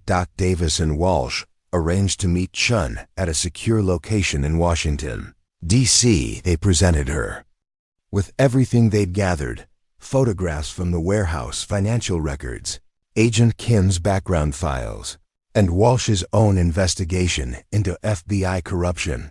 Chun listened to their story with the kind of focused attention that made it clear she understood the implications of what they were telling her. This is explosive, she said finally. A federal agent murdered by his own colleagues to cover up a human trafficking network with connections throughout law enforcement. If I run this story, it will be front-page news for weeks. Can you protect U.S.? Walsh asked. These people have already tried to kill both of us. I can give you some protection through media attention, Chun replied. Once this story goes public, murdering you would only confirm its accuracy. But you'll never be completely safe until the entire network is destroyed. The story broke on a Sunday morning with a headline that shook the foundations of federal law enforcement. FBI agent murdered by colleagues to cover up trafficking network. Chun's article included photographs of Agent Kim's remains, financial records showing payments to corrupt agents, and detailed descriptions of the trafficking operation that had cost him his life. The evidence was so overwhelming that even the FBI's public relations machine couldn't dismiss it. Within 48 hours, Assistant Director Morrison was arrested along with 6 other FBI agents. The resulting investigation expanded to include agents from the ICE, and local police departments in 4 states. Viktor Kozlov was arrested at his compound outside Chicago, where investigators found evidence of dozens of murders and hundreds of trafficking cases. The young women he'd been exploiting were rescued and provided with medical care and legal assistance, but the victory came at a cost. Agent Kim's ghost appeared to Davis one final time as the investigation was winding down. "Thank you," he said, his ghostly form already beginning to fade. "Justice has been served. I can move on now. Where will you go?" Davis asked. Kim smiled. "Wherever agents go when their final case is solved." But Davis. Be careful. This was just one network. There are others, and they'll be more cautious now that they know someone like you exists. As Agent Kim's spirit faded into whatever realm awaited him, Davis felt both satisfaction and dread. The trafficking network had been destroyed, but Kim's warning echoed in his mind. The media attention from Sarah Chun's articles had made Davis a public figure, something he'd never wanted. News outlets were calling him the psychic detective and the officer who talks to ghosts, titles that made him cringe with their sensationalism. But the publicity also brought him something he hadn't expected: validation from the scientific community. Dr. Elizabeth Harper, a parapsychologist from Duke University, contacted Davis through Agent Walsh. She wanted to study his abilities, to understand the mechanism behind his communication with the dead. "I've been researching similar cases for 20 years, Dr. Harper explained during their first meeting. "There are others like you, though they're extremely rare. People who can serve as bridges between the living and the deceased." Davis was skeptical. "You actually believe in ghosts?" "I believe in consciousness that survives bodily death," Dr. Harper replied carefully. "Whether we call them ghosts, spirits, or something else entirely, there's growing evidence that human awareness doesn't simply cease when the brain stops functioning." She showed Davis research data from studies conducted around the world, cases of near-death experiences with verifiable details, documented communications from deceased individuals, and statistical analyses of mediumship claims that defied conventional explanations. "What makes you different from most mediums," Dr. Harper continued, "is that your communications lead to concrete, verifiable results. Bodies are found. Crimes are solved. Evidence is discovered. This suggests a genuine phenomenon rather than cold reading or fraud." Davis found himself oddly comforted by Dr. Harper's scientific approach to his supernatural experiences. For the first time since his encounter with Sarah Mitchell, he was talking to someone who didn't think he was either crazy or performing tricks. "Can you help me understand what's happening to me?" he asked. "I can try. But first, I need to document your abilities more thoroughly. Would you be willing to participate in some controlled experiments?" Davis agreed, though he insisted that any research must also help solve actual cases. He wasn't interested in parlor tricks or publicity stunts. His gift, whatever its source, was meant to serve justice. Dr. Harper arranged for Davis to work with police departments that had provided her with cold case files. The cases were selected randomly, and Davis was given no information beyond the basic facts. A person had died or disappeared, and the investigation had stalled. In case after case, Davis was able to provide information that led to breakthroughs. He found the body of a missing hiker by following the ghost of a park ranger who had died decades earlier. He identified the killer in a 20-year-old murder by communicating with the victim's spirit. He even solved the case from the 1950s by speaking with the ghost of a detective who had been investigating it when he died of a heart attack. Dr. Harper documented everything meticulously, recording audio and video of Davis's sessions, verifying the information he provided, and tracking the results of investigations based on his insights. "The accuracy rate is unprecedented," she told Davis after 6 months of testing. In controlled conditions, with no possibility of fraud or prior knowledge, you're providing correct information about 87% of the time. That's statistically impossible, unless your communications are genuine. But the experiments also revealed something troubling. Each session left Davis more drained than the last. The constant communication with the dead was taking the physical and emotional toll that seemed to be accelerating. "You're burning out," Dr. Harper observed after a particularly difficult session where Davis had communicated with the ghost of a murdered child. "Your brain scans show patterns consistent with severe chronic stress. Your body is treating these supernatural encounters like traumatic experiences." Davis slumped in his chair, exhausted. "How much longer can I keep doing this?" "I don't know. In my research, I found that most people with abilities like yours burn out within 5 to 7 years. The human mind isn't designed for constant interaction with the deceased." That night, Davis dreamed of Sarah Mitchell for the first time in months. She appeared to him not as the waterlogged ghost he'd first encountered, but as she had been in life, a middle-aged woman with kind eyes and a gentle smile. "You're killing yourself," she said in the dream. "This isn't what we wanted when we asked for your help." "But the victims need justice," Davis replied. "The families need answers." "And what about your needs, Michael? What about your life? You're so focused on serving the dead that you're forgetting to live." Davis woke from the dream with tears in his eyes. Sarah was right. He had no personal relationships, no hobbies, no life beyond his supernatural calling. He was becoming a ghost himself, trapped between worlds just like the spirits he helped. But even as he recognized the problem, Davis couldn't bring himself to stop. Every week brought new cases, new victims calling out for justice from beyond the grave. How could he turn his back on them?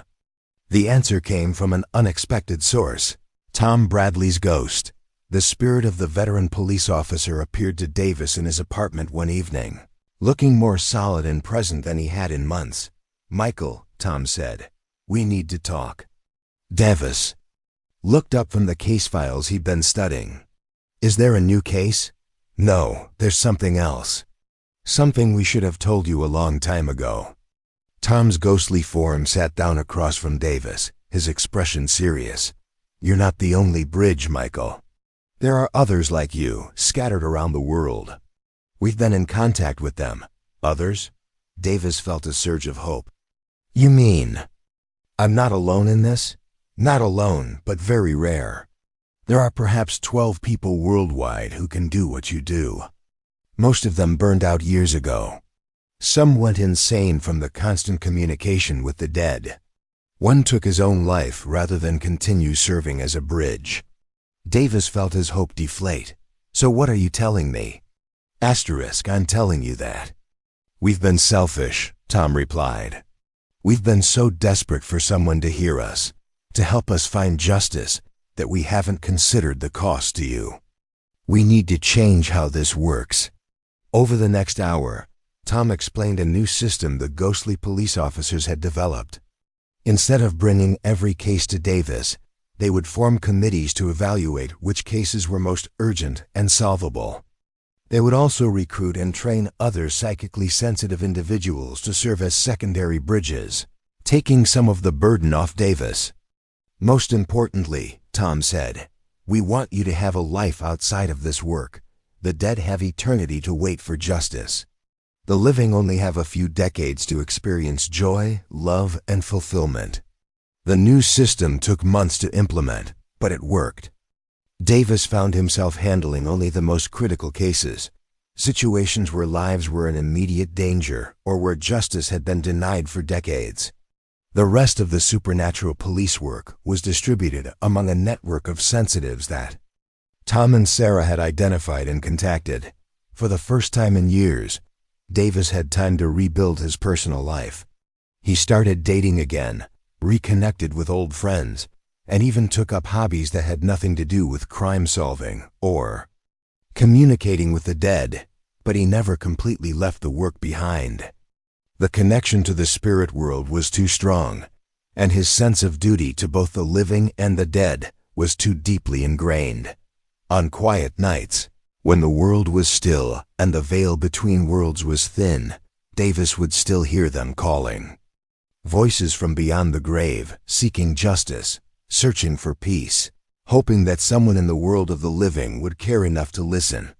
And Davis would listen. Not with the desperate intensity of his early years as a bridge, but with the measured compassion of someone who understood that service to others must be balanced with care for oneself. The last radio call from that October night in 2019 had changed everything. Officer Michael Davis had found a body that shouldn't exist, spoken to a ghost who couldn't be there, and opened a door between worlds that could never be fully closed. But in learning to balance his supernatural calling with his human needs, Davis had found something even more valuable than his psychic abilities. He had found peace. The dispatch calls still came through, though less frequently now. The dead still sought his help, though they were more patient in their requests.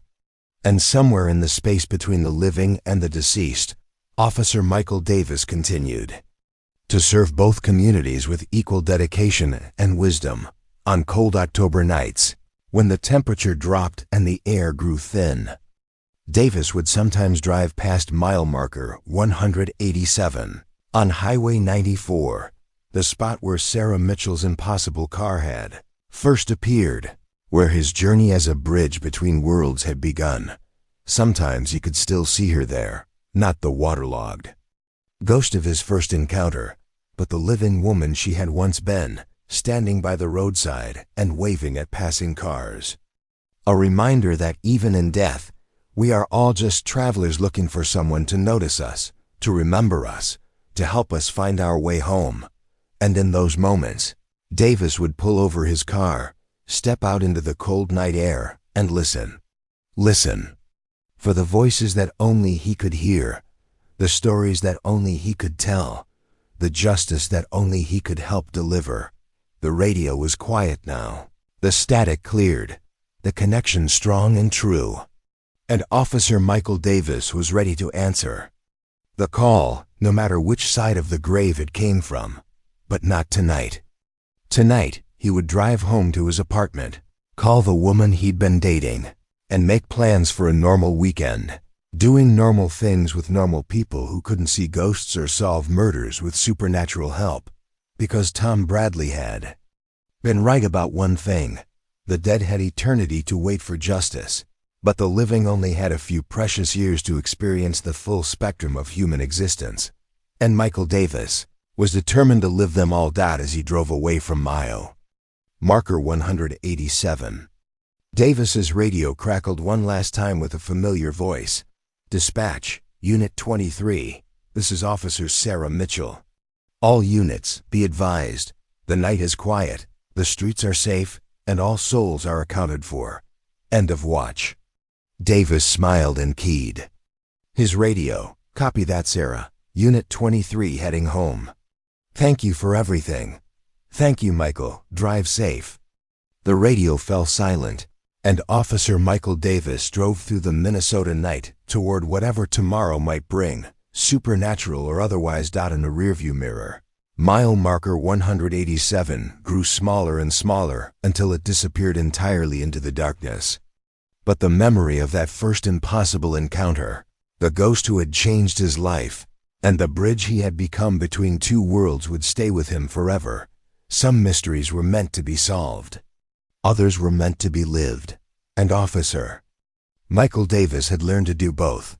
Detective Maria Santos had been working the graveyard shift at the 911 dispatch center for 15 years.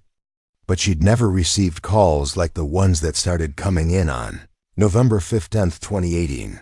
It began with what seemed like a routine domestic disturbance call at 11:23 p.m. 911, what's your emergency? The voice on the other end was female, middle-aged, speaking in a whisper that was barely audible over the crackling static.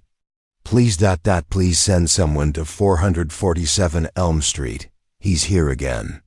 He's in the house. Maria's fingers flew over her keyboard, entering the address and dispatching units. Ma'am, I'm sending officers to your location now. Can you tell me who's in the house? Are you in immediate danger? He died 10 years ago, the woman whispered. But he comes back every night at the same time. He stands at the foot of my bed. And just ... watches. Maria had heard similar calls before. Elderly people living alone, their minds playing tricks on them. Grief and isolation creating phantom visitors. She handled it with professional compassion. Ma'am, I understand you're frightened. The officers will be there in just a few minutes. I'm going to stay on the line with you until they arrive. What's your name? Dorothy Brennan. I live at 447 Elm Street, and my husband Frank comes back every night at 11:30, but Frank is dead. I buried him myself. Maria glanced at her computer screen. The address showed no recent calls, but when she pulled up the property records, she found something odd. According to the city database, 447 Elm Street was listed as vacant. Had been for 3 years. Mrs. Brennan, can you tell me how long you've been living at this address? 37 years. Frank and I bought this house when we were newlyweds. We raised our children here. This is my home. The responding units arrived at 447 Elm Street 8 minutes later. Officer James Mitchell radioed back immediately. Dispatch, we're on scene at 447 Elm. The house appears to be abandoned. No lights, boarded windows, tall grass. No sign of occupancy. Maria felt a chill. Unit 12, can you check around back? The caller said she was inside the residence. Copy that, dispatch. There was silence for several minutes before Officer Mitchell came back on the radio, his voice tight with confusion. Dispatch, we've done a complete perimeter check. This house has been empty for years. Looks like it's been condemned. There's no way anyone's living here. But Dorothy Brennan was still on the phone, and Maria could hear her breathing, could hear what sounded like footsteps in the background. Mrs. Brennan, the officers are outside your house, but they can't see any lights on. Can you go to a window and wave at them? I can see them, Dorothy whispered. They're standing right in my front yard. But they can't see me because I'm not really here anymore. None of us are really here. The line went dead. Maria stared at her console, a cold dread settling in her stomach. She pulled up the call records and found the number Dorothy had called from. When she ran it through the system, she discovered that the phone line had been disconnected 3 years ago when the house was condemned. But somehow, the call had come through. Officer Mitchell's voice crackled through the radio again. Dispatch, we found something. There's a grave marker in the backyard. Looks like a small pet cemetery, but one of the stones has human names on it. Frank and Dorothy Brennan died 2015. Maria's hands trembled as she reached for her radio. Unit 12, repeat that last transmission. 2 grave markers in the backyard. Frank Brennan died March 15, 2015. Dorothy Brennan died March 16, 2015. Looks like a murder-suicide based on the dates. The phone rang again. Same number. Same caller ID showing 447 Elm Street. Maria hesitated before answering. 911, what's your emergency? This is Dorothy Brennan at 447 Elm Street. I need to report a murder. My husband Frank. He killed me tonight. Shot me while I was sleeping, then turned the gun on himself. But no one ever found us. We're still here, waiting for someone to help us. This time, Maria could hear something else in the background of the call. Another voice, male, angry, and agitated. Dorothy, hang up that phone. Nobody can help us now. We're dead, and we're staying dead. Frank, please, Dorothy's voice pleaded. Someone needs to know what happened. Our children. They think we just disappeared. Maria grabbed her supervisor, Lieutenant Peterson, and explained what was happening.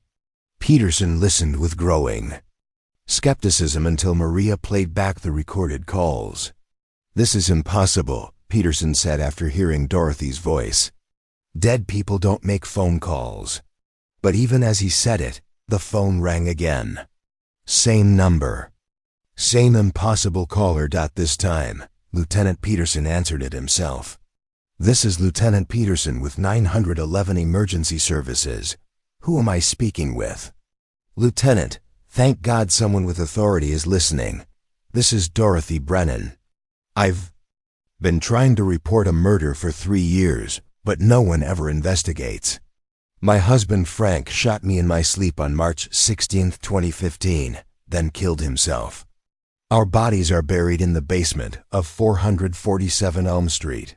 Peterson looked at Maria with wide eyes.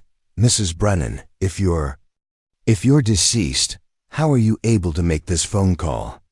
"I don't know how I can call you. I only know that I must. Every night at 11:30, Frank comes back and stands at the foot of our bed. He's stuck here because of what he did. And I'm stuck here because justice was never served." In the background, they could hear Frank's voice growing louder, more violent. "Dorothy, I told you to stop calling them. They can't help us, and they can't hurt us. We're beyond their reach now." There was the sound of a struggle. Then the line went dead. Peterson immediately dispatched a crime scene unit to 447 Elm Street with ground-penetrating radar. If there were bodies buried in the basement, they would find them. The search began at dawn. The condemned house had to be entered carefully. The structure was unsound, and the basement was partially flooded from years of neglect. But the radar showed anomalies beneath the concrete floor, patterns consistent with buried objects. When they broke through the concrete, they found Frank and Dorothy Brennan exactly where Dorothy's ghost had said they would be. The medical examiner confirmed what the 911 calls had revealed. Dorothy had been shot while sleeping. Frank had died from a self-inflicted gunshot wound. The case should have been closed. Murder-suicide, bodies recovered, family notified. But the calls continued. Every night at 11:30 p.m., Dorothy Brennan called 911 from a disconnected phone line in a condemned house, trying to report additional murders. "Lieutenant Peterson, this is Dorothy Brennan. I need to report another murder. There's a woman buried in the backyard of 523 Pine Street. Her name is Margaret Foster, and her son killed her for her insurance money." Peterson had the Pine Street address investigated. They found Margaret Foster's body exactly where Dorothy had said it would be. Her son was arrested and confessed to the murder. "How does she know about these other cases?"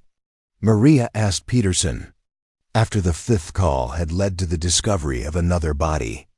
"I have no idea," Peterson replied. "But she's been right every time. We've solved more murders in the past month than we solved in the previous 6 months combined."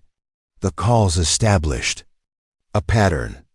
Every night at exactly 11:30 p.m., Dorothy Brennan would call from her impossible phone line and report a murder. She would provide specific details: names, addresses, burial locations, methods of death. And every single tip led to the discovery of evidence that broke open unsolved cases. But there was something else happening that disturbed Maria even more than the ghost calls themselves.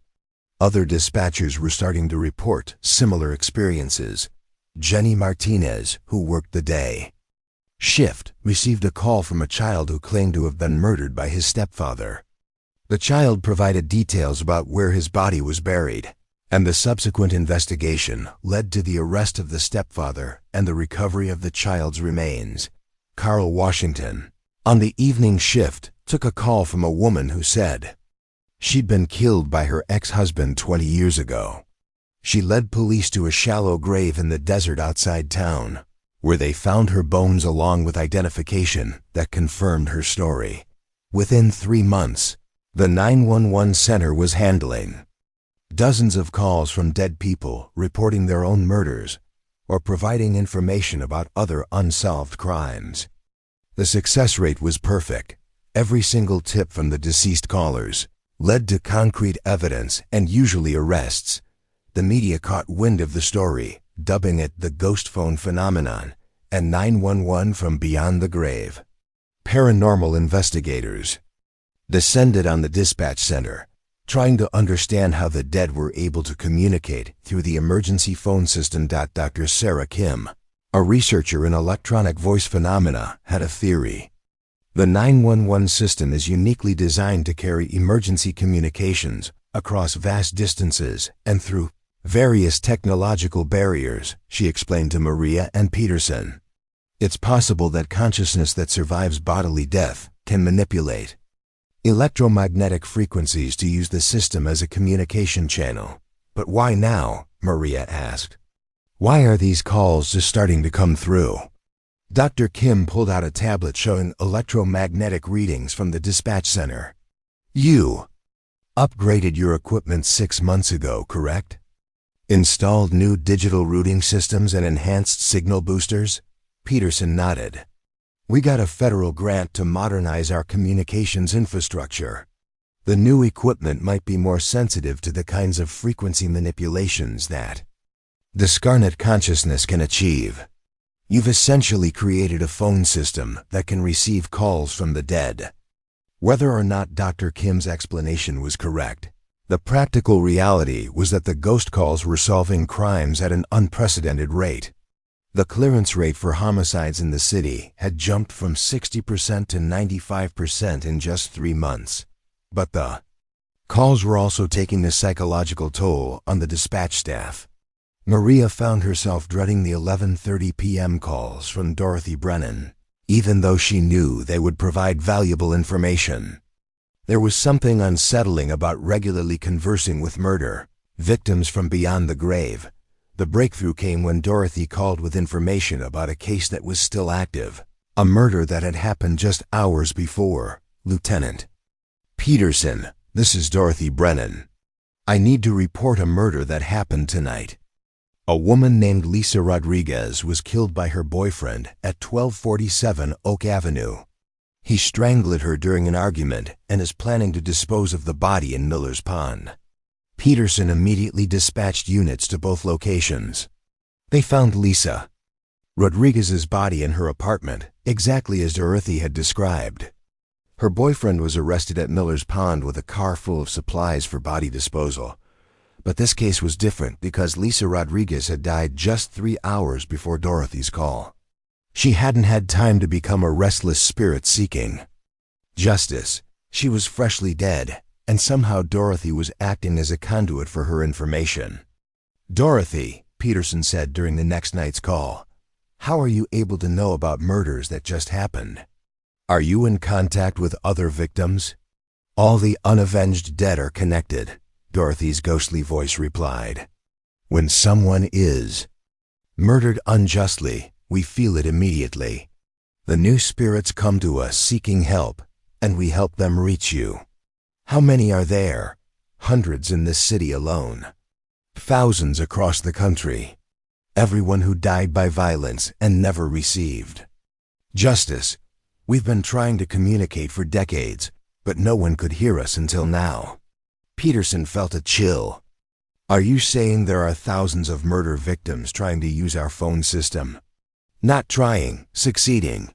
Your new equipment has opened a door between worlds. Every 911 center that's been upgraded with the new digital systems is receiving calls from the dead. Maria pulled up a map of 911 centers that had been upgraded with federal grants over the past year. The pattern was clear.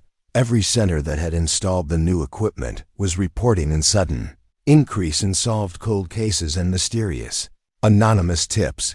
The ghost network was nationwide. Peterson contacted the FBI to report what they'd discovered. Agent Robert Hayes listened to the recorded calls and examined the evidence with professional skepticism. I don't care if these tips are coming from ghosts, aliens, or psychic hotline operators, Hayes said finally. They're solving murders and putting killers in prison. That's what matters. The FBI began coordinating with 911 centers across the country to maximize the effectiveness of the ghost calls. They developed protocols for verifying information from deceased callers and established task forces to follow up on the most promising tips. Within 6 months, the national homicide clearance rate had increased by 30%. Hundreds of cold cases were being solved, families were getting closure, and killers who thought they'd escaped justice were being arrested decades after their crimes. But there were also new problems emerging. Some of the ghost callers were providing information about crimes that hadn't been discovered yet, leading police to murder scenes before anyone knew a crime had been committed. This created legal complications. How could they explain arriving at a crime scene based on a tip from a dead person? Other ghost callers were reporting crimes from decades or even centuries ago, providing information about historical murders that could never be prosecuted because the perpetrators were long dead themselves. And most disturbing of all, some living people were beginning to abuse the system, using the ghost calls as cover for providing false information about their enemies. The turning point came when Maria received a call that changed everything she thought she understood about the phenomenon. 911, what's your emergency? This is Detective Maria Santos calling from 1247 Dispatch Center. I need to report my own murder. Maria's blood went cold. The voice on the phone was her own voice, but she was very much alive and sitting in her dispatch chair. I'm sorry, who is this? This is Detective Maria Santos. I was murdered tonight at my home at 847 Maple Street by an intruder who broke in looking for information about the ghost calls. My body is in the bedroom closet. Maria lived at 847 Maple Street, but she was alive at work, taking this impossible call from herself. This isn't possible, Maria whispered into the phone. Check the future crime database, her own voice replied. Murder victims can sometimes call before their deaths occur if the violence is certain enough. I'll be killed in approximately 4 hours and 27 minutes unless you change the timeline by taking preventive action. Peterson, who had been listening, immediately dispatched units to Maria's address. They found signs of forced entry. A basement window had been broken, and there were muddy footprints throughout the house. In Maria's bedroom closet, they found something that defied all logic: Maria's own body, bearing signs of strangulation, and showing early stages of decomposition that suggested she'd been dead for several hours. But Maria was standing right there, very much alive, staring at her own corpse. This is impossible, Peterson said, looking back and forth between the living Maria and the dead one. You can't be in 2 places at once. Dr. Kim, who had been monitoring the situation, had a theory that was even more disturbing than anything they'd encountered before. Time isn't linear for the dead, she explained as they stood in Maria's bedroom, trying to understand what they were seeing. Consciousness that exists outside of physical reality may also exist outside of temporal constraints. Your ghost self called from a timeline where you were murdered, but that call changed the present timeline by alerting you to the danger. So which Maria is real? Peterson asked. Both, neither. The murder happened in one quantum reality, and the call prevented it in another. We're seeing the collision of parallel timelines. Maria stared at her own dead body and felt her sanity beginning to crack. I need to quit. I can't handle this anymore. But even as she said it, the phone in the dispatch center was ringing. Another ghost call, another murder to solve, another impossible piece of information from beyond the grave. The dead. It seemed we're not going to let her rest. Over the next year, the ghost calls evolved and multiplied. What had started as isolated communications from murder victims became a full-scale information network linking the living and the dead. 911 centers across the country were handling thousands of calls from deceased individuals, providing information about everything from unsolved murders to lost treasure to impending natural disasters.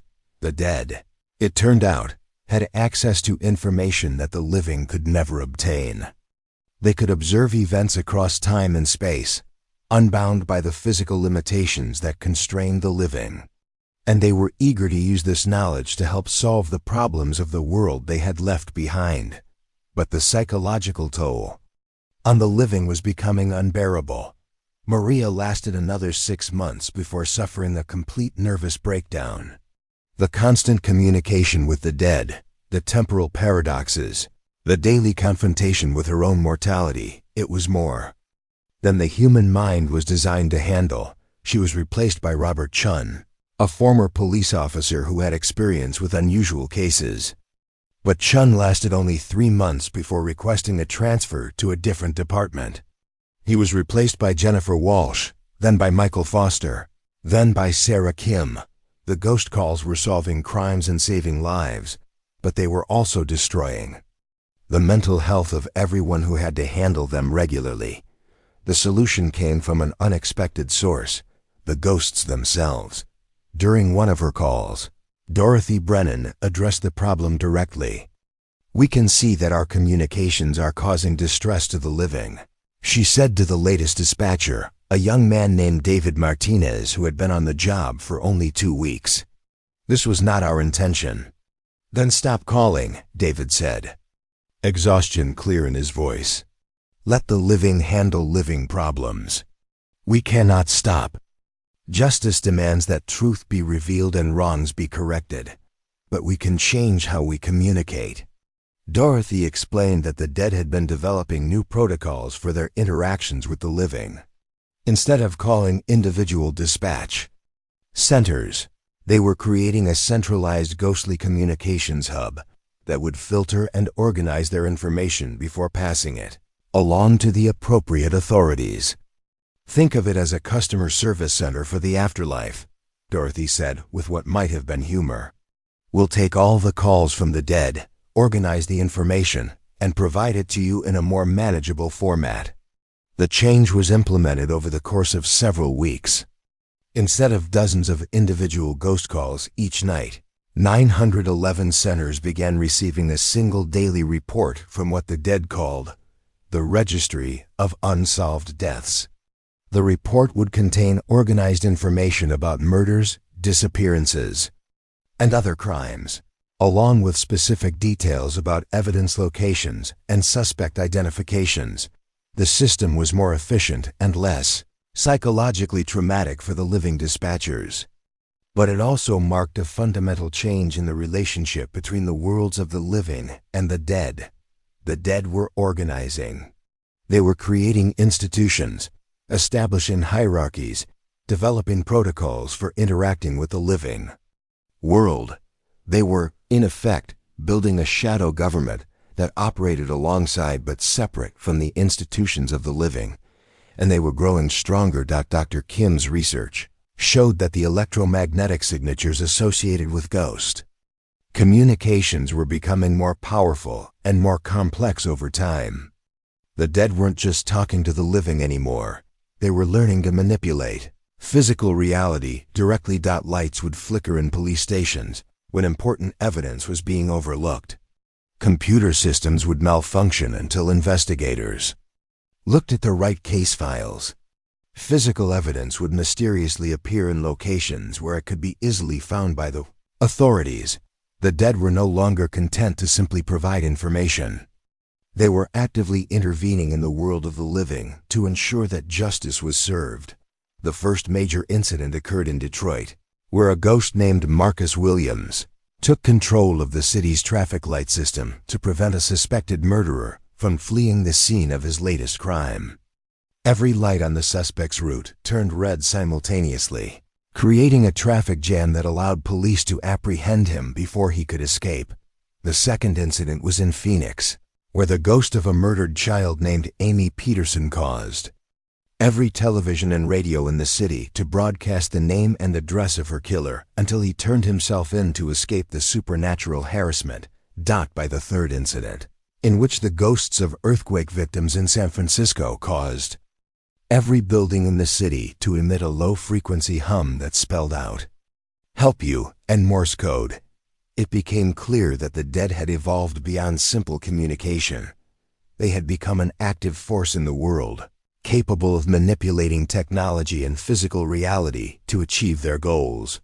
The implications were staggering. If the dead could control traffic lights and broadcast systems, what else could they control? Nuclear power plants? Military weapon systems? The global internet? The president convened an emergency task force to address what was being called the ghost crisis.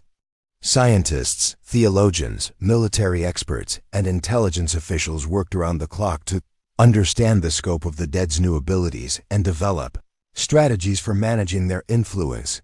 But their efforts were complicated. By a simple fact, the dead were not evil. They weren't trying to harm the living or take over the world.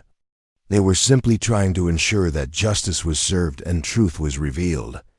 Every intervention by the dead resulted in the solution of crimes, the apprehension of criminals, or the prevention of violence. They were, in effect, the most effective law enforcement agency in human history. The moral implications were as complex as the practical ones. How do you regulate beings who don't exist in the physical world, but can manipulate it at will? How do you establish jurisdiction over citizens who have already died? How do you negotiate with entities whose primary concern is abstract justice, rather than practical governance?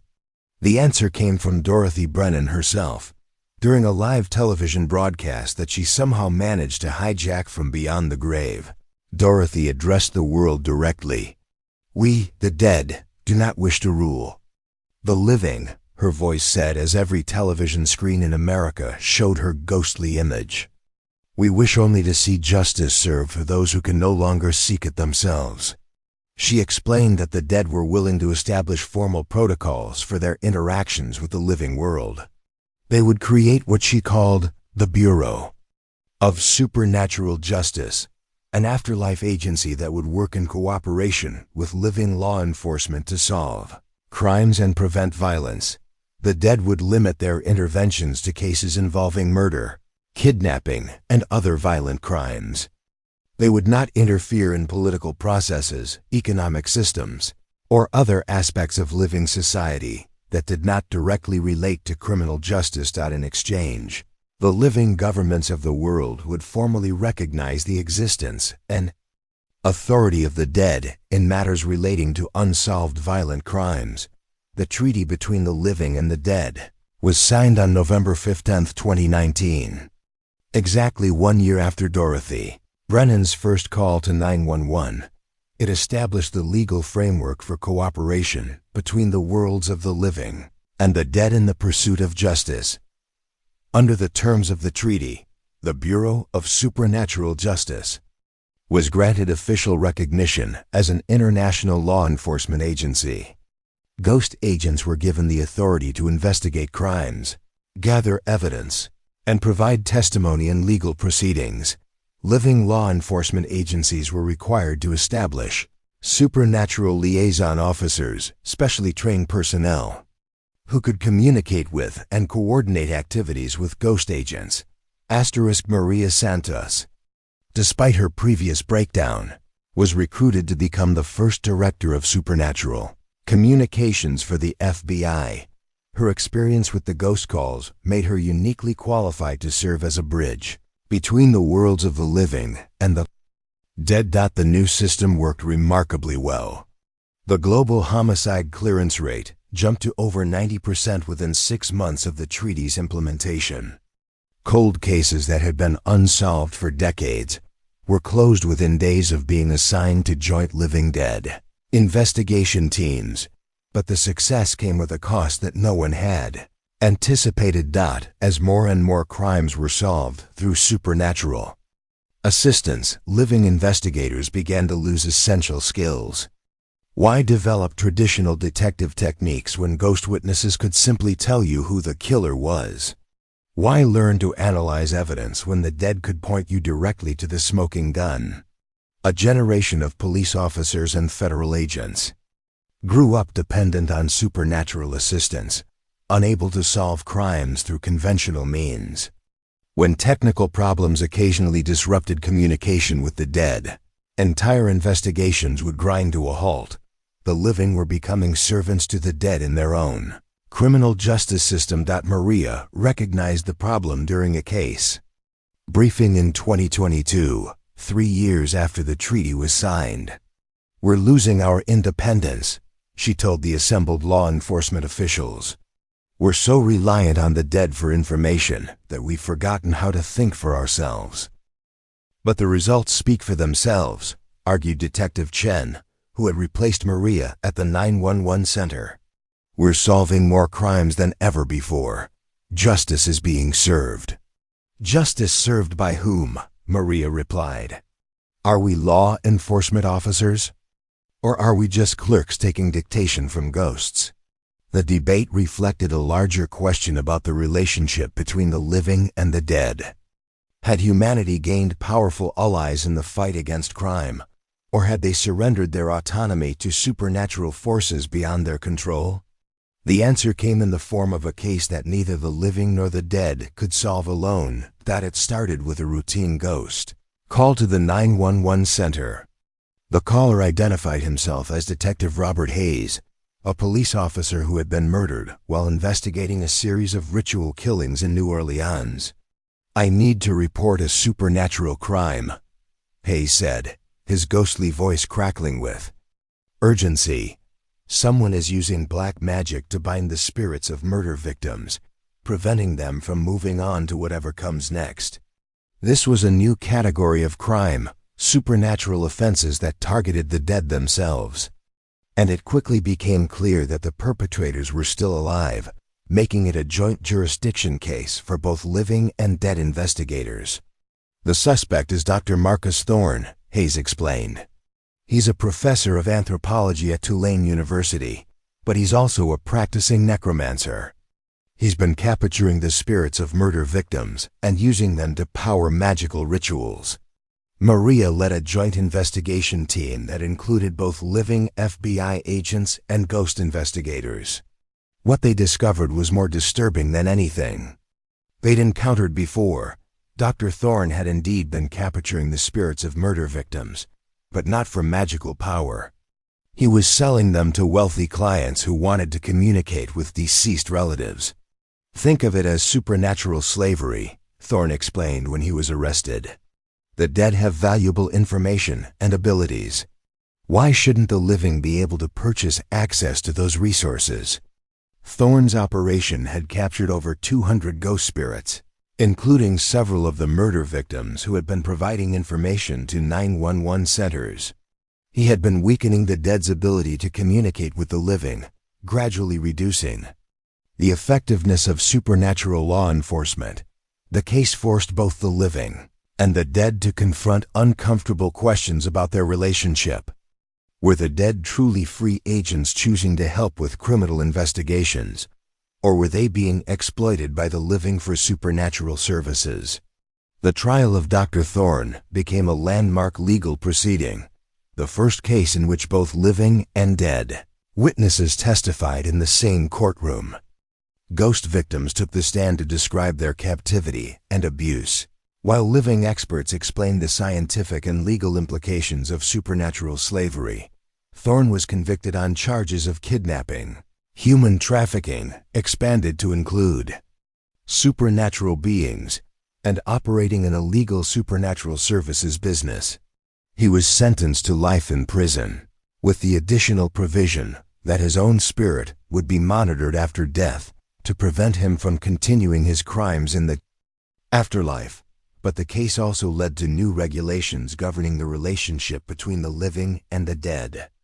The Treaty of Supernatural Justice was amended to include protections against the exploitation of ghost labor and to establish clear boundaries for the use of supernatural assistance in criminal investigations.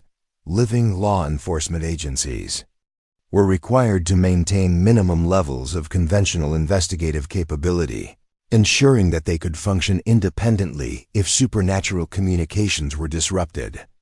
Ghost agents were granted the right to refuse assignments and to seek representation through a newly established Office of Supernatural Rights. Relationship between the worlds of the living and the dead had matured from desperate cooperation to structured partnership, With protections for the rights and dignity of beings on both sides of the grave, Maria Santos retired from her position as Director of Supernatural Communications in 2025, 7 years after first receiving Dorothy Brennan's impossible phone call. She had spent the prime years of her career building bridges between the worlds of the living and the dead, helping to establish a system of justice that transcended the boundaries of mortality. On her last day at the FBI, Maria received one final call from Dorothy Brennan. "Thank you, Maria," Dorothy's voice said over the specialized supernatural communication system that had replaced the original 911 ghost calls. "You helped us find our voice in your world. Thank you for trusting us." "With your stories," Maria replied, "I hope we've lived up to your expectations." "You've exceeded them." The living and the dead working together has created a system of justice more fair and effective than either could achieve alone. What happens now? Do you move on to whatever comes after this? Dorothy's ghostly laugh was warm and genuine. "There's always more work to be done, Maria. Justice is not a destination, it's a journey. And that journey continues on both sides of the grave." Maria smiled as she cleared out her desk, packing away 7 years of case files that documented the impossible becoming routine, the supernatural becoming bureaucratic, the dead becoming partners in the work of justice. As she walked out of the FBI building for the last time, Maria's phone rang one final time with a call from the supernatural communication system. "This is Detective Sarah Mitchell calling from the Bureau of Supernatural Justice. We have a new case that requires both living and dead investigators. Are you interested in coming out of retirement for one more investigation?"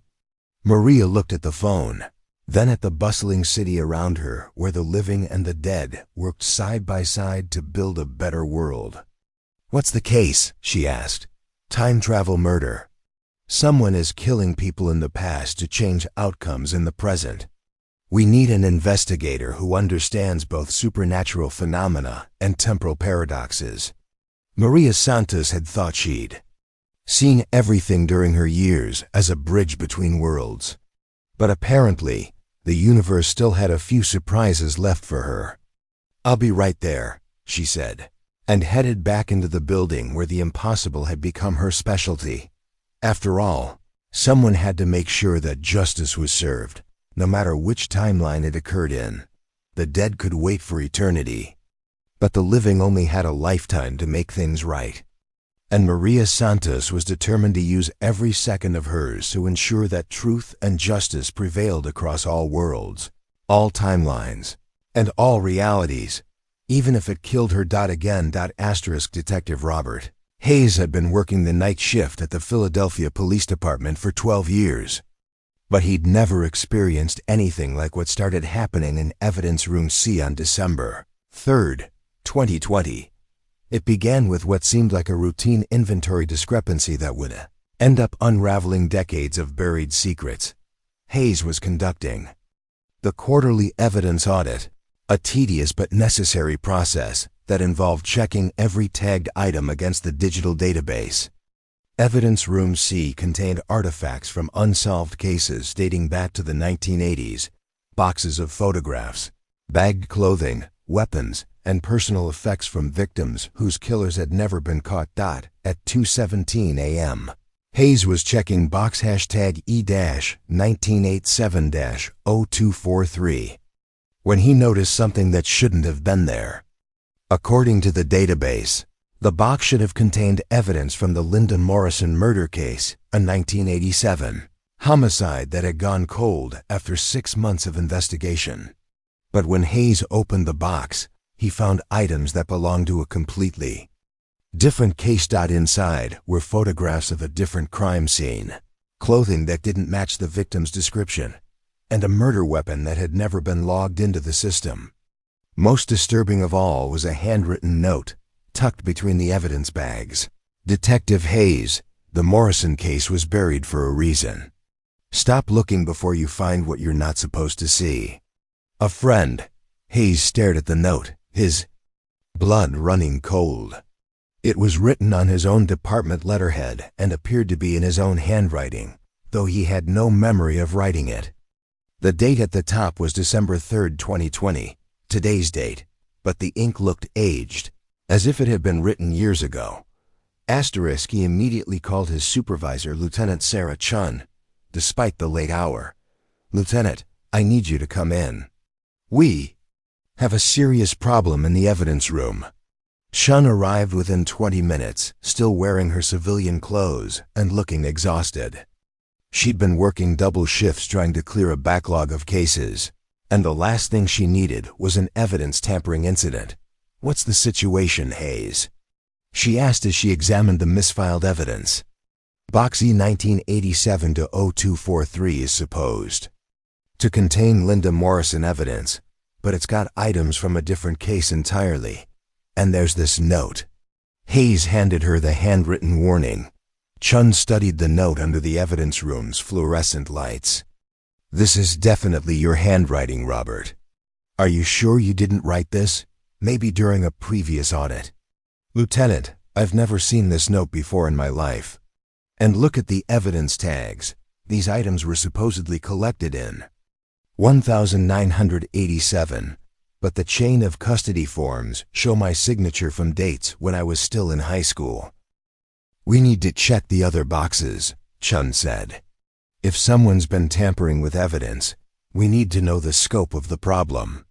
They spent the next 4 hours going through every box and evidence room, see what they found, defied all logic, and explanation. In box hashtag E-1989-0156, which should have contained evidence from an armed robbery, they found a complete case file for a murder that hadn't happened yet.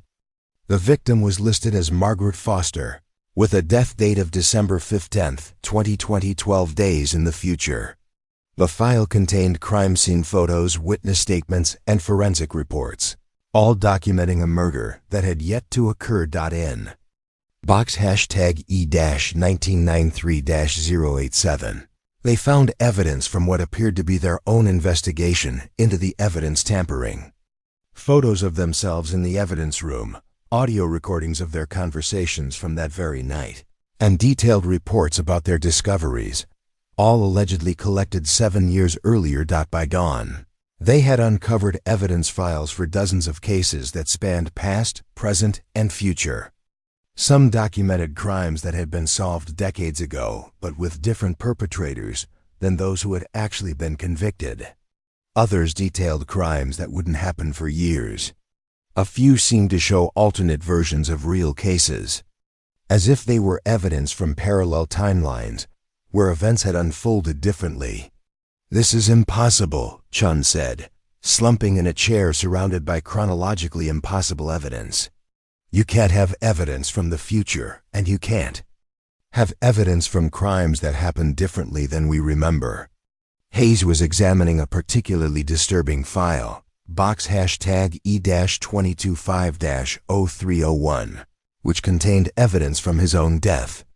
According to the documentation, Detective Robert Hayes would be murdered on March 1st, 2025, while investigating corruption in the Philadelphia Police Department. The file contained his autopsy report, crime scene photos showing his body in what appeared to be his own apartment, and witness statements from colleagues describing how he'd been getting too close to dangerous secrets. "Lieutenant," Hayes said quietly, "according to this file, I'm going to be killed in 4 years for investigating police corruption. And the corruption involves the evidence room." Chun looked at the file Hayes was holding. The photos were disturbingly realistic. Hayes's body showed signs of torture, and the crime scene had been staged to look like a home invasion gone wrong. But the forensic analysis in the file suggested it was actually an assassination carried out by someone with intimate knowledge of police procedures. "Who would have access to plant all this evidence?" Chun asked. "Someone with security clearance for the evidence room, knowledge of our procedures, and the ability to forge documents and signatures. We're talking about either a very sophisticated outsider with inside help or ... or someone inside the department." Someone who's been using the evidence room for purposes other than storing evidence.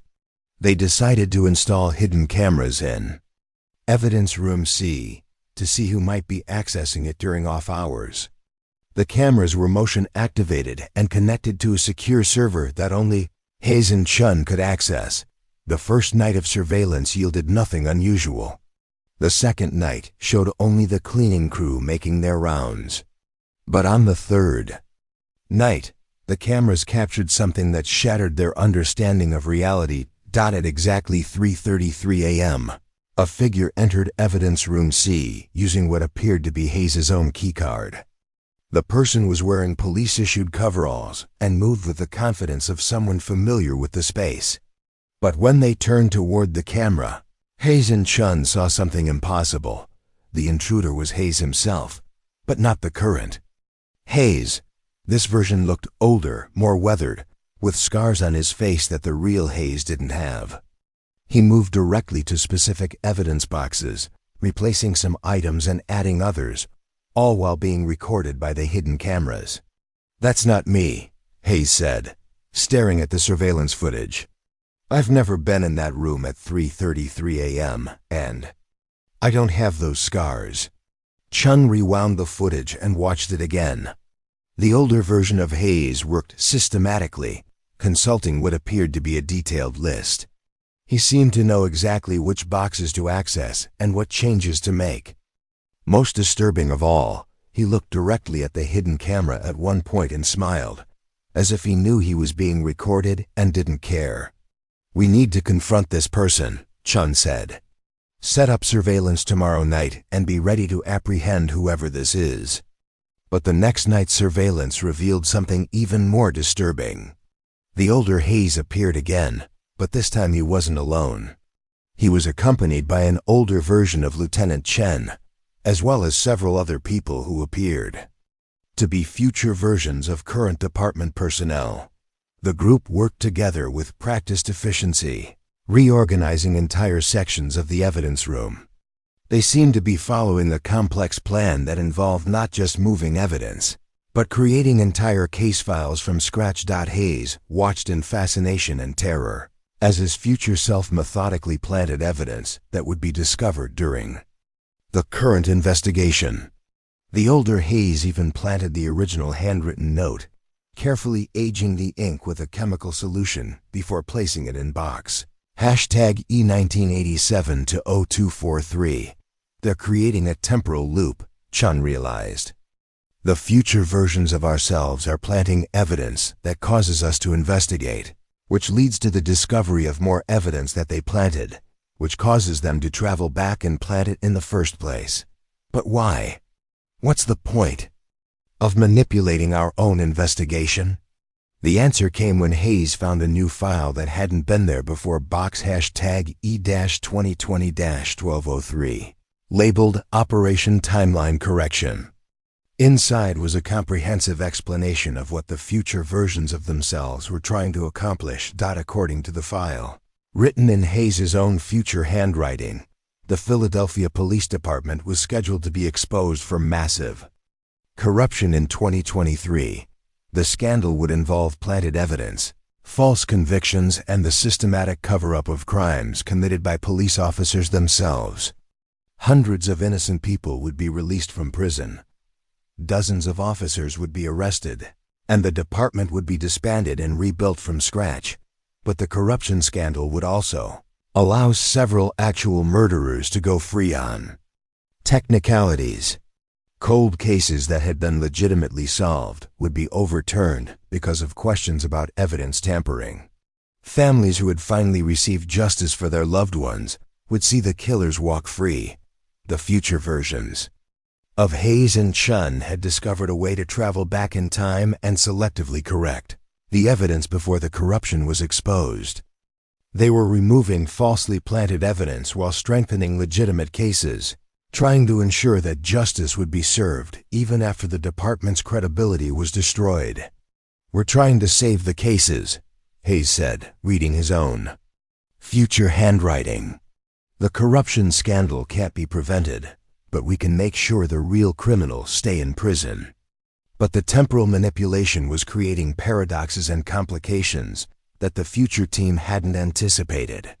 By changing evidence in the past, they were creating alternate timelines where different crimes occurred, different people were victimized, and different perpetrators needed to be caught. The evidence room was becoming a nexus point, where multiple timelines intersected, containing evidence from crimes that had happened, would happen, and might happen in various versions of reality. Hayes and Chun found themselves investigating cases that existed in quantum superposition, simultaneously solved and unsolved, with perpetrators who were both guilty and innocent depending on which timeline you examined. The breaking point came when they discovered box hashtag E-2020-1210, which contained evidence of their own corruption. According to the future case file, Hayes and Chun would be arrested on December 10, 2020, 1 week from the discovery of the evidence, for tampering with evidence and obstruction of justice. The charges would stem from their investigation of the evidence room, which future prosecutors would argue was actually an attempt to cover up their own crimes. The file contained audio recordings of their conversations in the evidence room, but the recordings had been edited to make it sound like they were discussing how to plant false evidence, rather than how to understand the evidence they'd found. Security footage showed them moving boxes and handling evidence without proper procedures, making it look like they were contaminating crime scenes rather than trying to solve temporal paradoxes. "They're setting us up," Chun said, staring at the fabricated evidence of their own guilt. "Someone is using our investigation against us." But Hayes noticed something else in the file, a handwritten note in his future handwriting that said, "This isn't real. The corruption charges are false. Trust yourself." The note was accompanied by detailed instructions for exposing the real corruption in the department, along with a timeline showing when specific actions needed to be taken to prevent innocent people from being convicted. Hayes realized that the future versions of himself and Chun weren't just preventing injustice, they were fighting a war across multiple timelines against forces that were trying to corrupt the justice system itself. Asterisk. The enemy wasn't just police corruption. It was something more fundamental, an organized effort to undermine the very concept of truth and justice by making it impossible to distinguish between real and falsified evidence. "Someone is weaponizing time travel," Hayes said. "They're not just changing the past, they're making it impossible to know what really happened." The next night, Hayes and Chun prepared to confront their future selves when they arrived to plant more evidence. They had questions that needed answers, and they were running out of time before their scheduled arrest date at exactly 3:33 a.m. The older versions of themselves appeared in Evidence Room C, just as the surveillance footage had shown. But this time, Hayes and Chun were waiting for them. "Stop right there," Hayes called out, drawing his weapon on his older self. "We need to talk." The older Hayes looked up from the evidence box he was accessing and smiled, "Right on schedule. We wondered when you'd work up the courage to confront us." "Who are you? Are you really from the future?" "We're you 5 years from now," the older Chun replied. "And we're here to prevent a catastrophe that you can't imagine." The older Hayes set down the evidence he'd been planting and turned to face his younger self. In 2023, the Philadelphia Police Department will be exposed for the largest evidence tampering scandal in American history. Over 3,000 cases will be overturned. Hundreds of murderers and rapists will walk free. Dozens of innocent people who were framed by corrupt officers will be released, but so will dozens of guilty people whose cases were legitimately solved. "The corruption is real," the older Chun continued.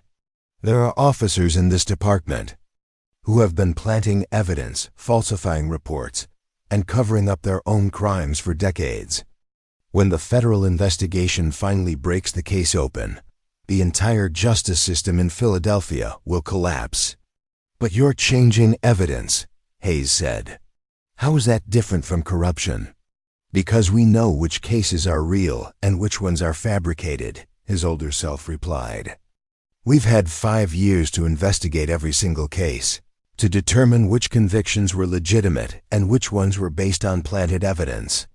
The older Hayes opened the case file he'd been working on. Take the Morrison case, for example. Linda Morrison was murdered by her ex-husband, David Palmer.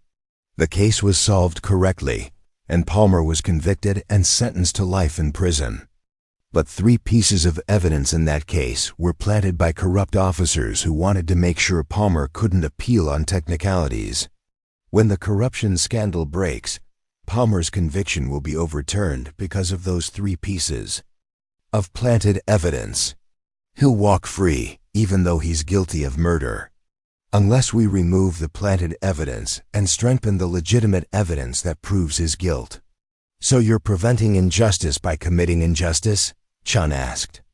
We're preventing greater injustice by correcting smaller injustices, the older Chun replied. Time travel doesn't create perfect solutions, only better outcomes.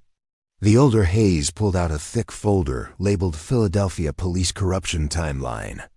Inside were detailed flowcharts showing how the corruption scandal would unfold, which officers would be arrested, and which cases would be affected. Detective Marcus Webb will be arrested for planting evidence in 47 cases, the older Hayes explained. Lieutenant Joyce Patterson will be charged with falsifying forensic reports. Captain Robert Kim will be exposed for covering up crimes committed by officers under his command.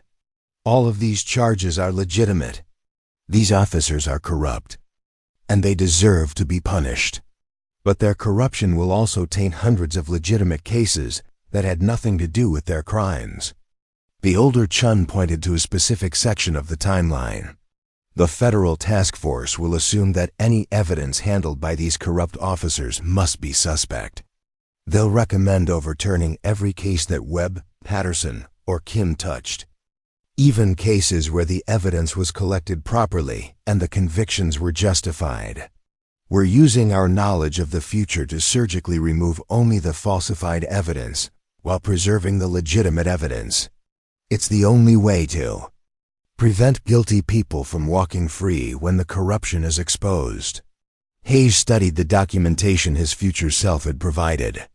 The scope of the corruption was staggering, not just individual officers planting evidence, but an organized network that had been systematically manipulating cases for decades. How do you know which evidence is real and which is planted? He asked. Because we investigated every case ourselves after the scandal broke, the older Hayes replied. We spent 5 years tracking down the truth about each piece of evidence, interviewing witnesses who had been intimidated into silence, and following leads that the corrupt officers had buried. Some cases were completely fabricated, innocent. People framed by officers who needed to close high-profile cases. Other cases involved guilty perpetrators, but with planted evidence added to ensure convictions that might have been difficult to obtain through legitimate means. The worst cases involved officers covering up crimes committed by their colleagues. Evidence would be destroyed, witnesses would be intimidated, and false evidence would be planted to frame innocent suspects. The older Chun opened another file. Take the Rebecca Foster case from 1995. Officer Marcus Webb murdered a prostitute who threatened to expose his involvement in a protection racket. He then planted evidence to frame her pimp, who was convicted and sent to prison for life. When the corruption scandal breaks, the pimp will be exonerated and released. But Webb will also be dead by then, killed in a car accident in 2022.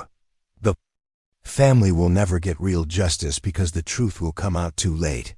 So we're going back and ensuring that the real evidence of Webb's guilt is preserved and that the planted evidence framing the pimp is removed. The pimp will be cleared, Webb will be exposed posthumously, and the Foster family will finally know who really killed their daughter. Hayes felt the weight of temporal responsibility settling on his shoulders. His future self was asking him to become complicit in evidence tampering in order to prevent greater injustices from occurring. What happens if we refuse to help you? He asked. Then hundreds of murderers walk free, thousands of families never get justice, and public faith in law enforcement is destroyed completely, the older Hayes replied. The corruption scandal happens whether we intervene or not. Our only choice is whether to mitigate the damage. Chun looked at her older self. How do we know you're telling the truth? How do we know you're not the corrupt officers, trying to manipulate us into helping cover up your crimes? The older Chun smiled and pulled out a device that looked like a modified smartphone. Because we can show you. The device projected a holographic display showing newspaper headlines from the future. Philadelphia police corruption scandal rocks. Justice system. Hundreds of convictions overturned in evidence tampering probe. Federal takeover of Philly PD after massive corruption exposed. The hologram showed video footage of press conferences, courtroom proceedings, and news reports documenting the collapse of the Philadelphia Police Department. Hayes and Chun could see themselves in some of the footage, older, more tired, testifying before congressional committees about the scope of the corruption they'd uncovered. This is our timeline, the older Hayes said. This is what happens if we don't intervene. Are you willing to let it happen? Hayes and Chun spent the next hour reviewing the evidence their future selves had provided. The case against police corruption was overwhelming and undeniable. The department was riddled with officers who had been falsifying evidence, intimidating witnesses, and covering up crimes for decades. But the temporal intervention plan was also morally complex.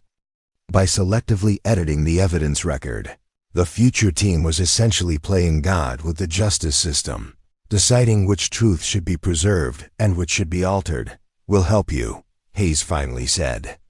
But we want full transparency. We need to understand every change you're making and why. Agreed, the older Hayes replied. But understand that this is just the beginning. The corruption network extends far beyond Philadelphia. We're part of a larger temporal task force that's working to correct evidence tampering in departments across the country. Time travel isn't just a tool for preventing crimes, the older Chun explained. It's become a battlefield where different factions are fighting to control the historical record. Some groups are trying to cover up their crimes by changing the past. Others are trying to expose corruption by revealing hidden truths. We're fighting to preserve authentic justice in a world where the past itself has become malleable. Over the next 6 months, Hayes and Chun worked closely with their future selves to carefully modify evidence records across hundreds of cases. The work was painstaking and emotionally exhausting. They were essentially conducting investigations into investigations, trying to determine which pieces of evidence were legitimate and which had been falsified. The process revealed the staggering scope of corruption within the department. Officers had been planting drugs on innocent suspects, falsifying DNA reports, intimidating witnesses, and even committing murders that they then blamed on convenient suspects. Hayes discovered this when he found box hashtag E-221-0415, which contained evidence of his own murder, scheduled to occur 3 months earlier than the original timeline had predicted. The updated file showed that corrupt officers had learned about the temporal task force and were accelerating their plans to eliminate the investigators. They know about us, Hayes told Chun as they reviewed the new threat assessment. The corrupt network has its own time travelers, and they're trying to kill us before we can expose them. The war between competing temporal factions escalated rapidly. Evidence would appear and disappear from the evidence room as different groups of time travelers fought to control the historical record. Hayes and Chun found themselves investigating cases that changed daily, with perpetrators who shifted between guilty and innocent, depending on which version of events was currently winning the temporal battle. The situation reached a crisis point when Hayes arrived at work one morning to find that evidence room C had been completely emptied. Every box, every file, every piece of evidence from decades of investigations had vanished overnight. In the center of the empty room was a single note. The past is no longer negotiable. the corruption scandal has been prevented. Justice will be served through other means. The temporal authority. Hayes and Chun never learned who the temporal authority was or how they had managed to erase decades of evidence. But within weeks, corrupt officers throughout the department began suffering accidents, heart attacks, and other unfortunate incidents that removed them from the force without creating a scandal. The evidence tampering was stopped, not through exposure and prosecution, but through the quiet elimination of the perpetrators. Justice was served, but in a way that preserved public faith in law enforcement, while ensuring that corrupt officers could never harm anyone again. Hayes and Chun were transferred to other departments, their memories of the temporal investigation gradually fading until they remembered it only as a strange period when the evidence room had experienced some filing errors that were eventually corrected. But sometimes, late at night, Hayes would find himself thinking about alternate timelines where justice was messier, where corruption was exposed publicly, where the truth was painful but necessary.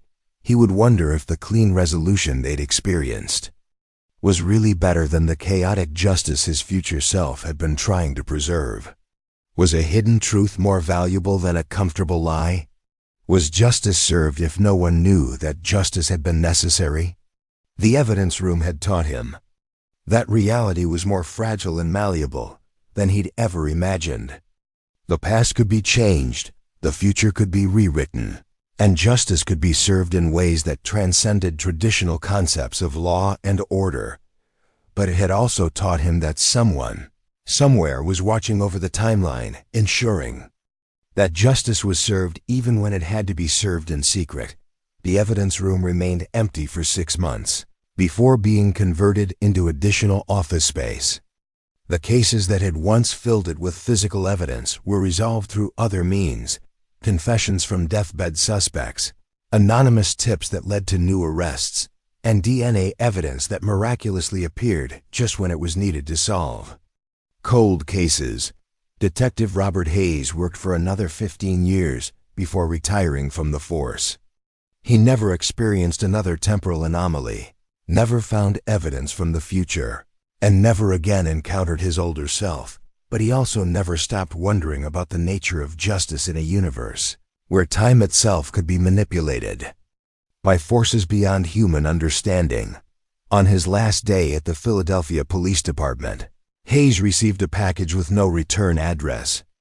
Inside was a photograph of Evidence Room C as it had appeared during the temporal investigation, filled with boxes of impossible evidence from cases that existed across multiple timelines. On the back of the photograph, in his own handwriting, was a simple message: justice finds a way, no matter which timeline it has to use. Hayes smiled as he looked at the photograph, remembering something he had almost forgotten about: the importance of fighting for truth, even when that truth was complicated by the complexities of time, memory, and reality. Somewhere in the multiverse, in timelines he would never see, corrupt officers were being exposed, innocent people were being freed, and families were getting the closure they deserved. The specific mechanisms of justice might remain hidden, but justice itself endured across all possible worlds. Detective Robert Hayes retired knowing that he had served something larger than law enforcement. He had served the principle that truth and justice existed independent of time, space, and human manipulation. And that was enough. Even if he couldn't remember exactly why it was enough, it was enough. In Evidence Room C, now converted to office space, a secretary named Margaret Foster worked late into the night, filing reports and updating databases.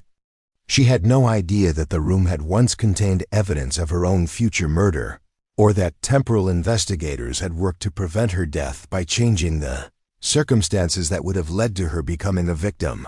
Margaret Foster would live a long and happy life, never knowing that she owed her survival to detectives who had manipulated time itself to keep her safe. And in timelines that no longer existed, other versions of Margaret Foster rested peacefully, knowing that justice had been served even if it had taken time travel to achieve it. The evidence room was empty now. But the evidence of human decency persisted across all possible worlds, transcending the limitations of linear time and conventional justice. Some cases were solved by detectives, working within the normal flow of time. Others required investigators who could step outside of time itself to ensure that truth and justice prevailed. Detective Robert Hayes had been both kinds of investigator, though he would never fully remember his time as the latter. But the universe remembered, and that was enough. Justice always found a way, no matter how long it took or which timeline it had to use. Asterisk. Detective Linda Patterson had been assigned to the Cold Case Division of the Chicago Police Department for 8 years, but she'd never encountered files that seemed to update themselves. It started on January 14, 2021, when she arrived at work to find that case file number 19852847 had grown by 3 inches overnight. The Melissa Torres case had been cold for 36 years. Melissa, a 17-year-old high school student, had disappeared on her way home from work at a local diner. Her body was found 3 weeks later in Lincoln Park, but despite extensive investigation, no suspect was ever identified. The case had been inactive since 1987, relegated to a dusty filing cabinet in the basement archives. But now the file was thick with new documents that Linda had never seen before. She opened the manila folder and found police reports written in her own handwriting, dated from the past week, describing interviews with witnesses who had died decades ago. Crime scene photographs showed angles of evidence that the original investigators had missed. Most disturbing of all was a suspect identification sheet with a clear photograph and full background. Report on someone named Marcus Webb. Information that should have led to an arrest if it had existed in 1985. Linda checked the computer database, but found no record of any recent activity on the Torres case. According to the digital files, nothing had been added to the case since 1987. Yet the physical file contained dozens of new documents, all bearing dates from the current week and all written in Linda's handwriting. She immediately called her supervisor, Captain Robert Hayes. "Captain, I need you to look at something. The Torres case file has been updated, but there's no record of anyone working on it." Hayes arrived within minutes, his expression skeptical until he saw the expanded file. He picked up one of the new reports, an interview transcript with Antonio Valdez, a janitor who had worked at the diner where Melissa Torres was employed. "Linda, you interviewed Antonio Valdez last Tuesday. I remember you mentioning it in the staff meeting." Linda stared at him. "Captain, Antonio Valdez died in 2003. I've never interviewed anyone named Antonio Valdez." Hayes checked his own notes from the previous week's staff meeting. Sure enough, he'd written down that Linda was following up on witness interviews for an active case. But now he couldn't remember which case it was, and Linda insisted she hadn't been working on anything from 1985. "Maybe it's a clerical error," Hayes suggested, though he sounded uncertain. "Files get misfiled, reports end up in the wrong folders." But when Linda checked the other cold case files, she found that they too had been mysteriously updated. The Jennifer Walsh case from 1992 now contained DNA analysis reports dated from last month. The Robert Kim murder from 1979 included cell phone records that couldn't have existed when the crime was committed. Every single cold case file in the archives had grown substantially, filled with new evidence and investigative reports that detailed solutions to decades-old mysteries. Linda spent the morning going through the files methodically, trying to understand the scope of what she was seeing. Each updated file contained enough evidence to close the case and make arrests. Suspects were identified with full background reports, motives were established, and physical evidence was documented with scientific precision. The problem was that none of the new evidence should have existed, and Linda had no memory of collecting any of it. In the Thomas Mitchell case from 1988, she found a report describing how she'd interviewed the suspect's widow and obtained a confession. The interview was dated 3 days ago, But Linda remembered spending that entire day at home with the flu dot in the Sarah Foster case from 1993. There was a detailed forensic analysis of evidence that had been destroyed in a warehouse fire 20 years earlier. The analysis was thorough and professional, signed by criminalists who were currently working in the department. By noon, Linda had documented over 40 cold cases that had been mysteriously solved by evidence that couldn't exist. She was beginning to suspect that someone was playing an elaborate practical joke, except that the quality of the investigative work was too good to be fake. The breakthrough came when she found her own notebook from the previous week. Linda always carried a small spiral notebook to record observations and interview notes. She was meticulous about dating entries and keeping track of her daily activities. But when she reviewed the notebook from the past 7 days, she found detailed notes about cold case investigations that she didn't remember conducting. Tuesday, January 12th, interviewed Antonio Valdez re Melissa Torres case. Valdez remembers seeing Torres arguing with customer on night of disappearance. Customer was regular, middle-aged white male, drove blue sedan. Valdez thought name might be Marcus. Wednesday, January 13th. Located Marcus Webb through DMV records. Background check shows history of violence against young women. Webb had alibi for night of Torres' disappearance, but alibi witness, wife now admits she lied to protect him. Thursday, January 14th.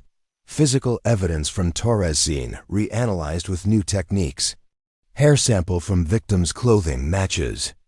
DNA profile for Marcus Webb. Evidence sufficient for arrest warrant. The handwriting was definitely hers, but Linda had no memory of writing any of these notes. She remembered having the flu on Tuesday and Wednesday, and spending Thursday catching up on paperwork for active cases. Captain Hayes reviewed the notebook entries with growing concern. Linda, I need you to see Dr. Martinez in the department's Psychological Services Division. This could be a sign of stress-related memory issues. But before Linda could respond, her phone rang. The caller ID showed Marcus Webb. Detective Patterson? This is Marcus Webb. I understand you've been investigating the Melissa Torres case. I'd like to turn myself in. Linda grabbed a recorder and signaled for Hayes to listen on the extension. Mr. Webb, can you tell me why you want to turn yourself in? Because I killed that girl 36 years ago, and I can't live with the guilt anymore. Last week, I started having dreams about her. Every night, she comes to me and asks why I took her life. I can't sleep, I can't eat, I can't function. I need to confess. Mr. Webb, where are you now? I'm in the lobby of your police station. I've been sitting here for an hour, waiting for the courage to come upstairs. Within minutes, Marcus Webb was in custody, confessing to the murder of Melissa Torres. His confession matched the evidence in Linda's mysteriously updated case file perfectly. He described details of the crime that only the killer would know, and his DNA matched the sample that had allegedly been reanalyzed just days earlier. But when Linda checked with the forensics lab, they had no record of reanalyzing any evidence from the Torres case.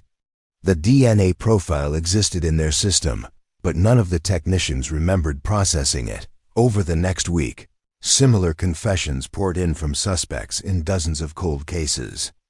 They all told the same story. They were being haunted by their victims in dreams, experiencing overwhelming guilt, and feeling compelled to turn themselves in. The cold case archives. Detective Linda Patterson had been assigned to the cold case division of the Chicago Police Department for 8 years, but she'd never encountered files that seemed to update themselves. It started on January 14, 2021, when she arrived at work to find that case file. Number 19852847 had grown by 3 inches overnight. The Melissa Torres case had been cold for 36 years.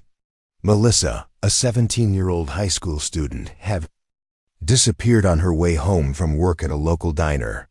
Her body was found 3 weeks later in Lincoln Park, but despite extensive investigation, no suspect was ever identified. The case had been inactive since 1987, relegated to a dusty filing cabinet in the basement. Archives. But now the file was thick with new documents that Linda had never seen before. She opened the manila folder and found police reports written in her own handwriting, dated from the past week, describing interviews with witnesses who had died decades ago. Crime scene photographs showed angles of evidence that the original investigators had missed. Most disturbing of all was a suspect identification sheet with a clear photograph and full background.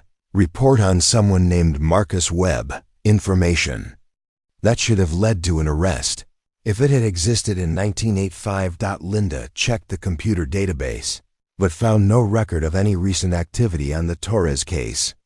According to the digital files, nothing had been added to the case since 1987, yet the physical file contained dozens of new documents, all bearing dates from the current week and all written in Linda's handwriting. She immediately called her supervisor, Captain Robert Hayes. "Captain, I need you to look at something. The Torres case file has been updated, but there's no record of anyone working on it." Hayes arrived within minutes, his expression skeptical until he saw the expanded file. He picked up one of the new reports, an interview transcript with Antonio Valdez, a janitor who had worked at the diner where Melissa Torres was employed. "Linda, you interviewed Antonio Valdez last Tuesday. I remember you mentioning it in the staff meeting." Linda stared at him. "Captain, Antonio Valdez died in 2003. I've never interviewed anyone named Antonio Valdez." Hayes checked his own notes from the previous week's staff meeting. Sure enough, he'd written down that Linda was following up on witness interviews for an active case. But now he couldn't remember which case it was, and Linda insisted she hadn't been working on anything from 1985. Linda raised her hand. "Dr. Foster, what about the memory issues? Why can't any of us remember collecting evidence that we apparently collected?" Memory manipulation is a common feature of supernatural encounters. It's possible that you did conduct these investigations, but in an altered state of consciousness that prevents normal memory formation. Alternatively, you might be experiencing implanted memories of investigations that were conducted by non-human entities using your identity. The room fell silent as the implications sank in. Either the detectives were being mentally controlled by supernatural forces, or non-human entities were impersonating them to solve crimes. "Does it matter?" asked Captain Hayes finally. "Murderers are confessing, families are getting closure, and justice is being served. Maybe we should be grateful for the help, regardless of the source." But Linda wasn't satisfied with that answer. She needed to understand what was happening to her and her colleagues. Even if the results were positive, that night she decided to stake out the cold case archives to see if she could observe whoever or whatever was updating the files. Linda positioned herself in a storage closet with a clear view of the filing cabinets at 11 p.m. The building was empty except for security guards making their rounds. She planned to wait all night if necessary to catch the mysterious file UPDATER. At exactly 2:33 a.m. Linda saw something that made her question her sanity. A figure emerged from the shadows near the filing cabinets. At first, she thought it was another detective working late. But as the figure moved closer to the files, Linda realized it was herself, not a different person who looked like her. It was actually her, wearing the same clothes she was currently wearing, moving with her exact mannerisms and gestures. Linda watched in fascination and terror as her doppelganger efficiently updated case files, adding new reports and evidence with practiced precision. The other Linda seemed to know exactly which files needed attention and what information to add. When the doppelganger finished updating the files, she turned directly toward Linda's hiding place and smiled. Then she walked calmly to the storage closet and opened the door. "Hello, Linda," the doppelganger said in Linda's own voice. "I was wondering when you'd work up the courage to confront me." Linda drew her weapon, though she wasn't sure you could. Shoot your own double. Who are you? What are you? I'm you, the doppelganger replied. Or rather, I'm the version of you that exists when justice needs to be served. I'm what you become when the constraints of linear time and normal reality are removed. That doesn't make any sense, doesn't it? You've been a detective for 15 years. You've seen hundreds of cases where killers escaped justice because evidence was lost, witnesses died, or investigations were botched. Haven't you ever wished you could go back and solve those cases properly? Linda kept her weapon trained on her double, but she was curious despite her fear.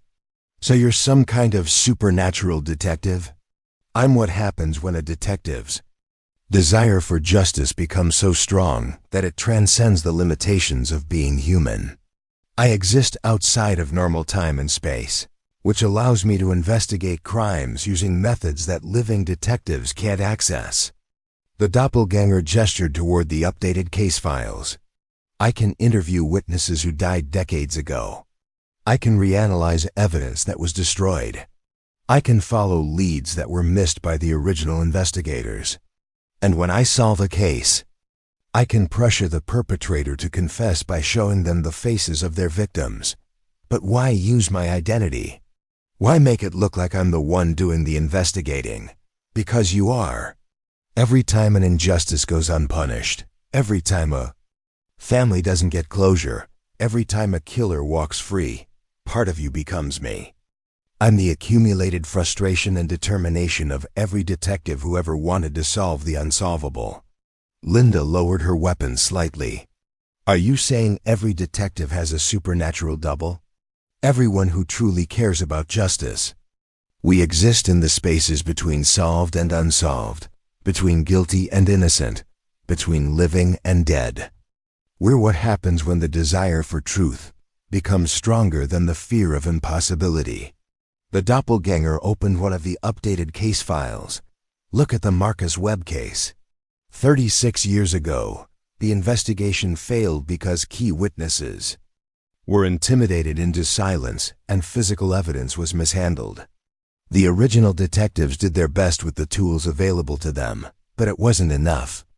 I investigated the case using methods that transcend normal limitations. I interviewed Antonio Valdez's spirit to get his true testimony. I used supernatural forensics to properly analyze evidence that had degraded beyond normal scientific analysis. And I pressured Webb to confess by showing him Melissa Torres's ghost every night until he couldn't bear the guilt. Linda sat down heavily in a nearby chair. So every confession we've been getting is the result of supernatural investigation that you conducted without remembering it.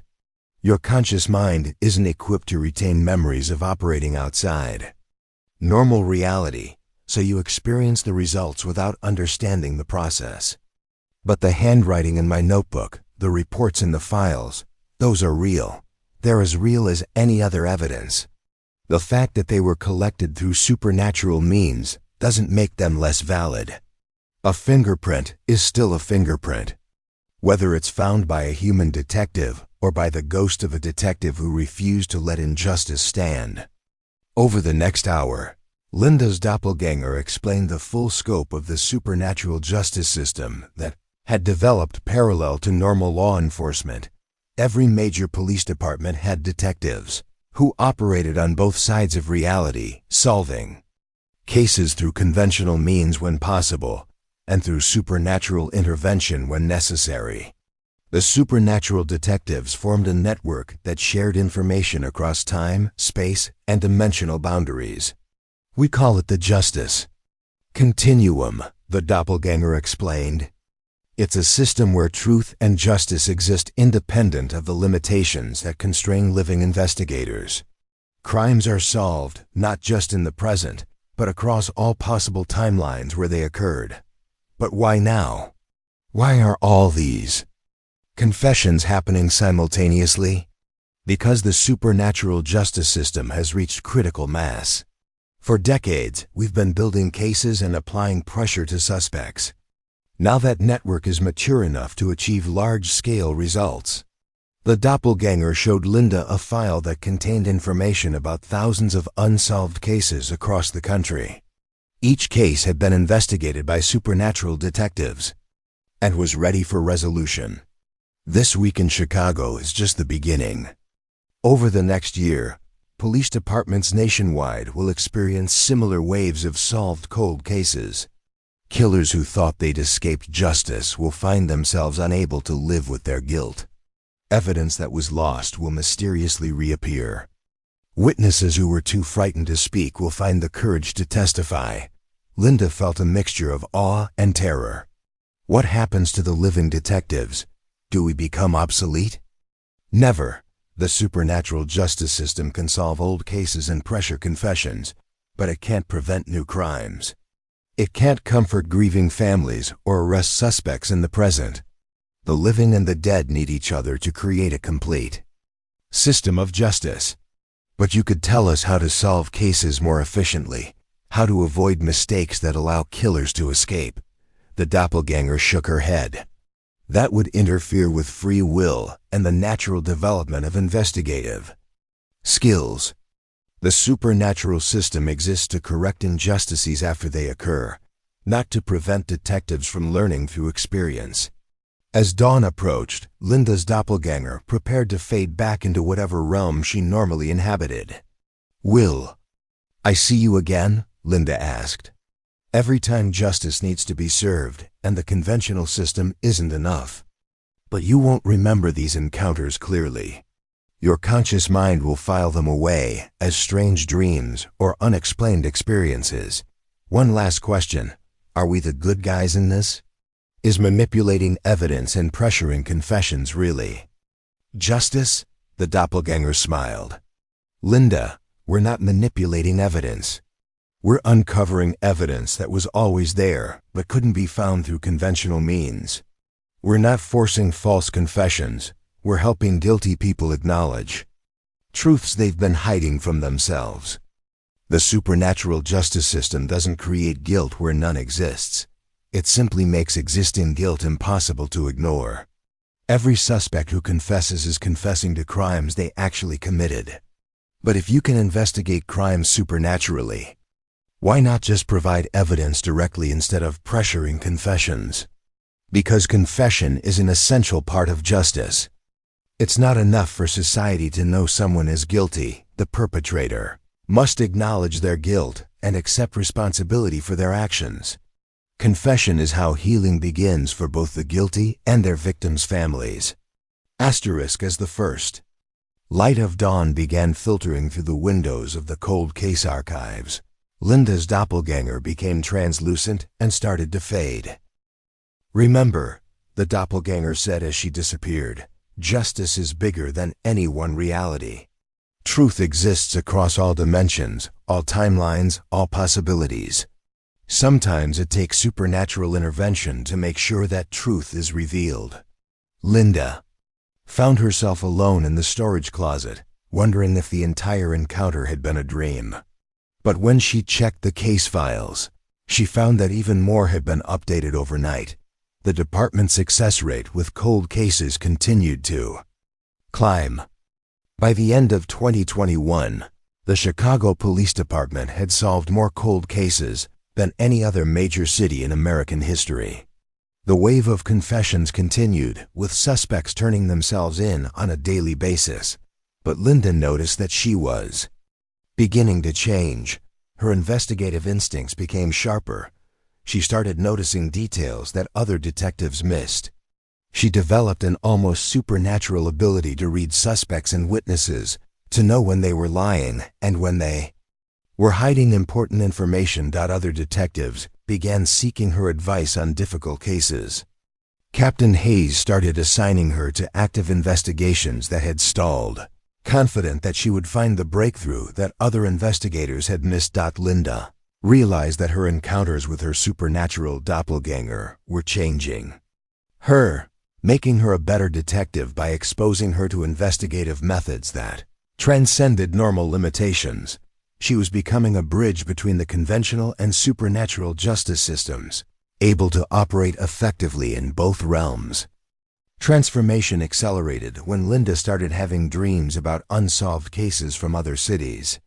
She would wake up with detailed knowledge about crimes she'd never investigated, complete with suspect information and evidence locations.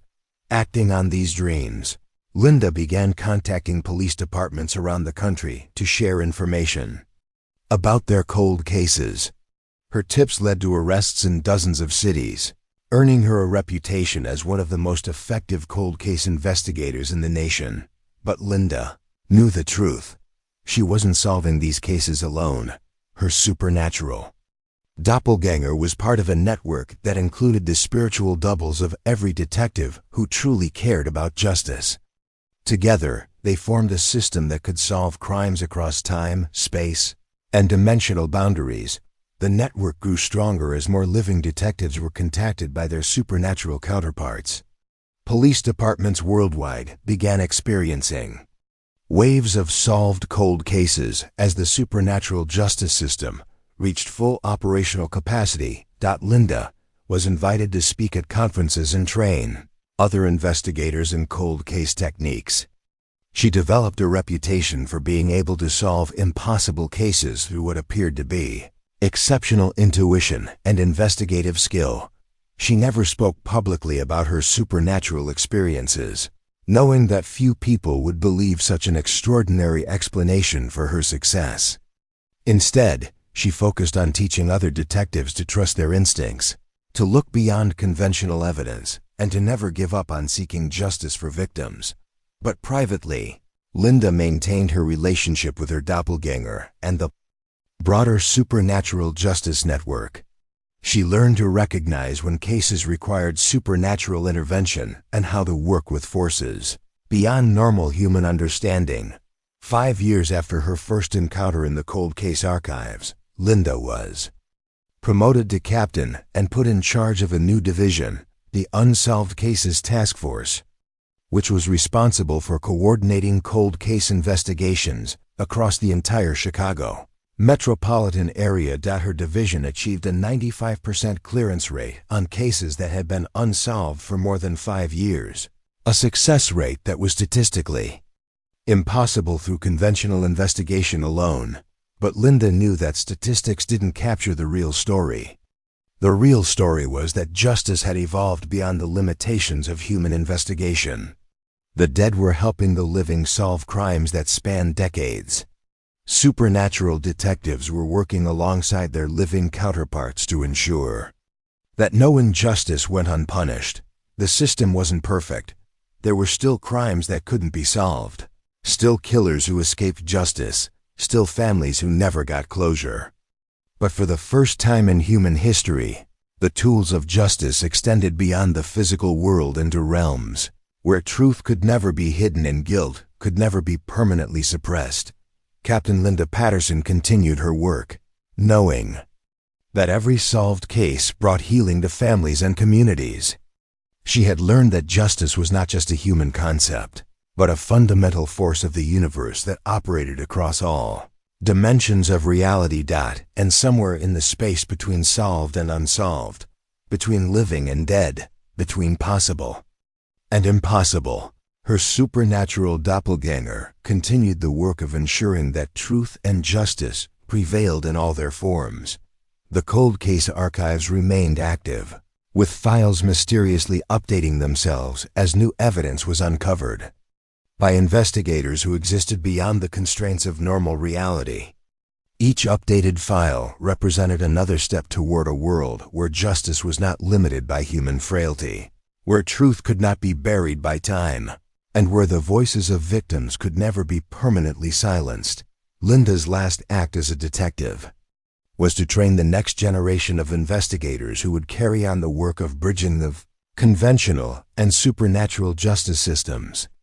She taught them to trust in forces beyond their understanding, to believe in the possibility of justice even when it seemed impossible, and to never forget that their work served something greater than human law.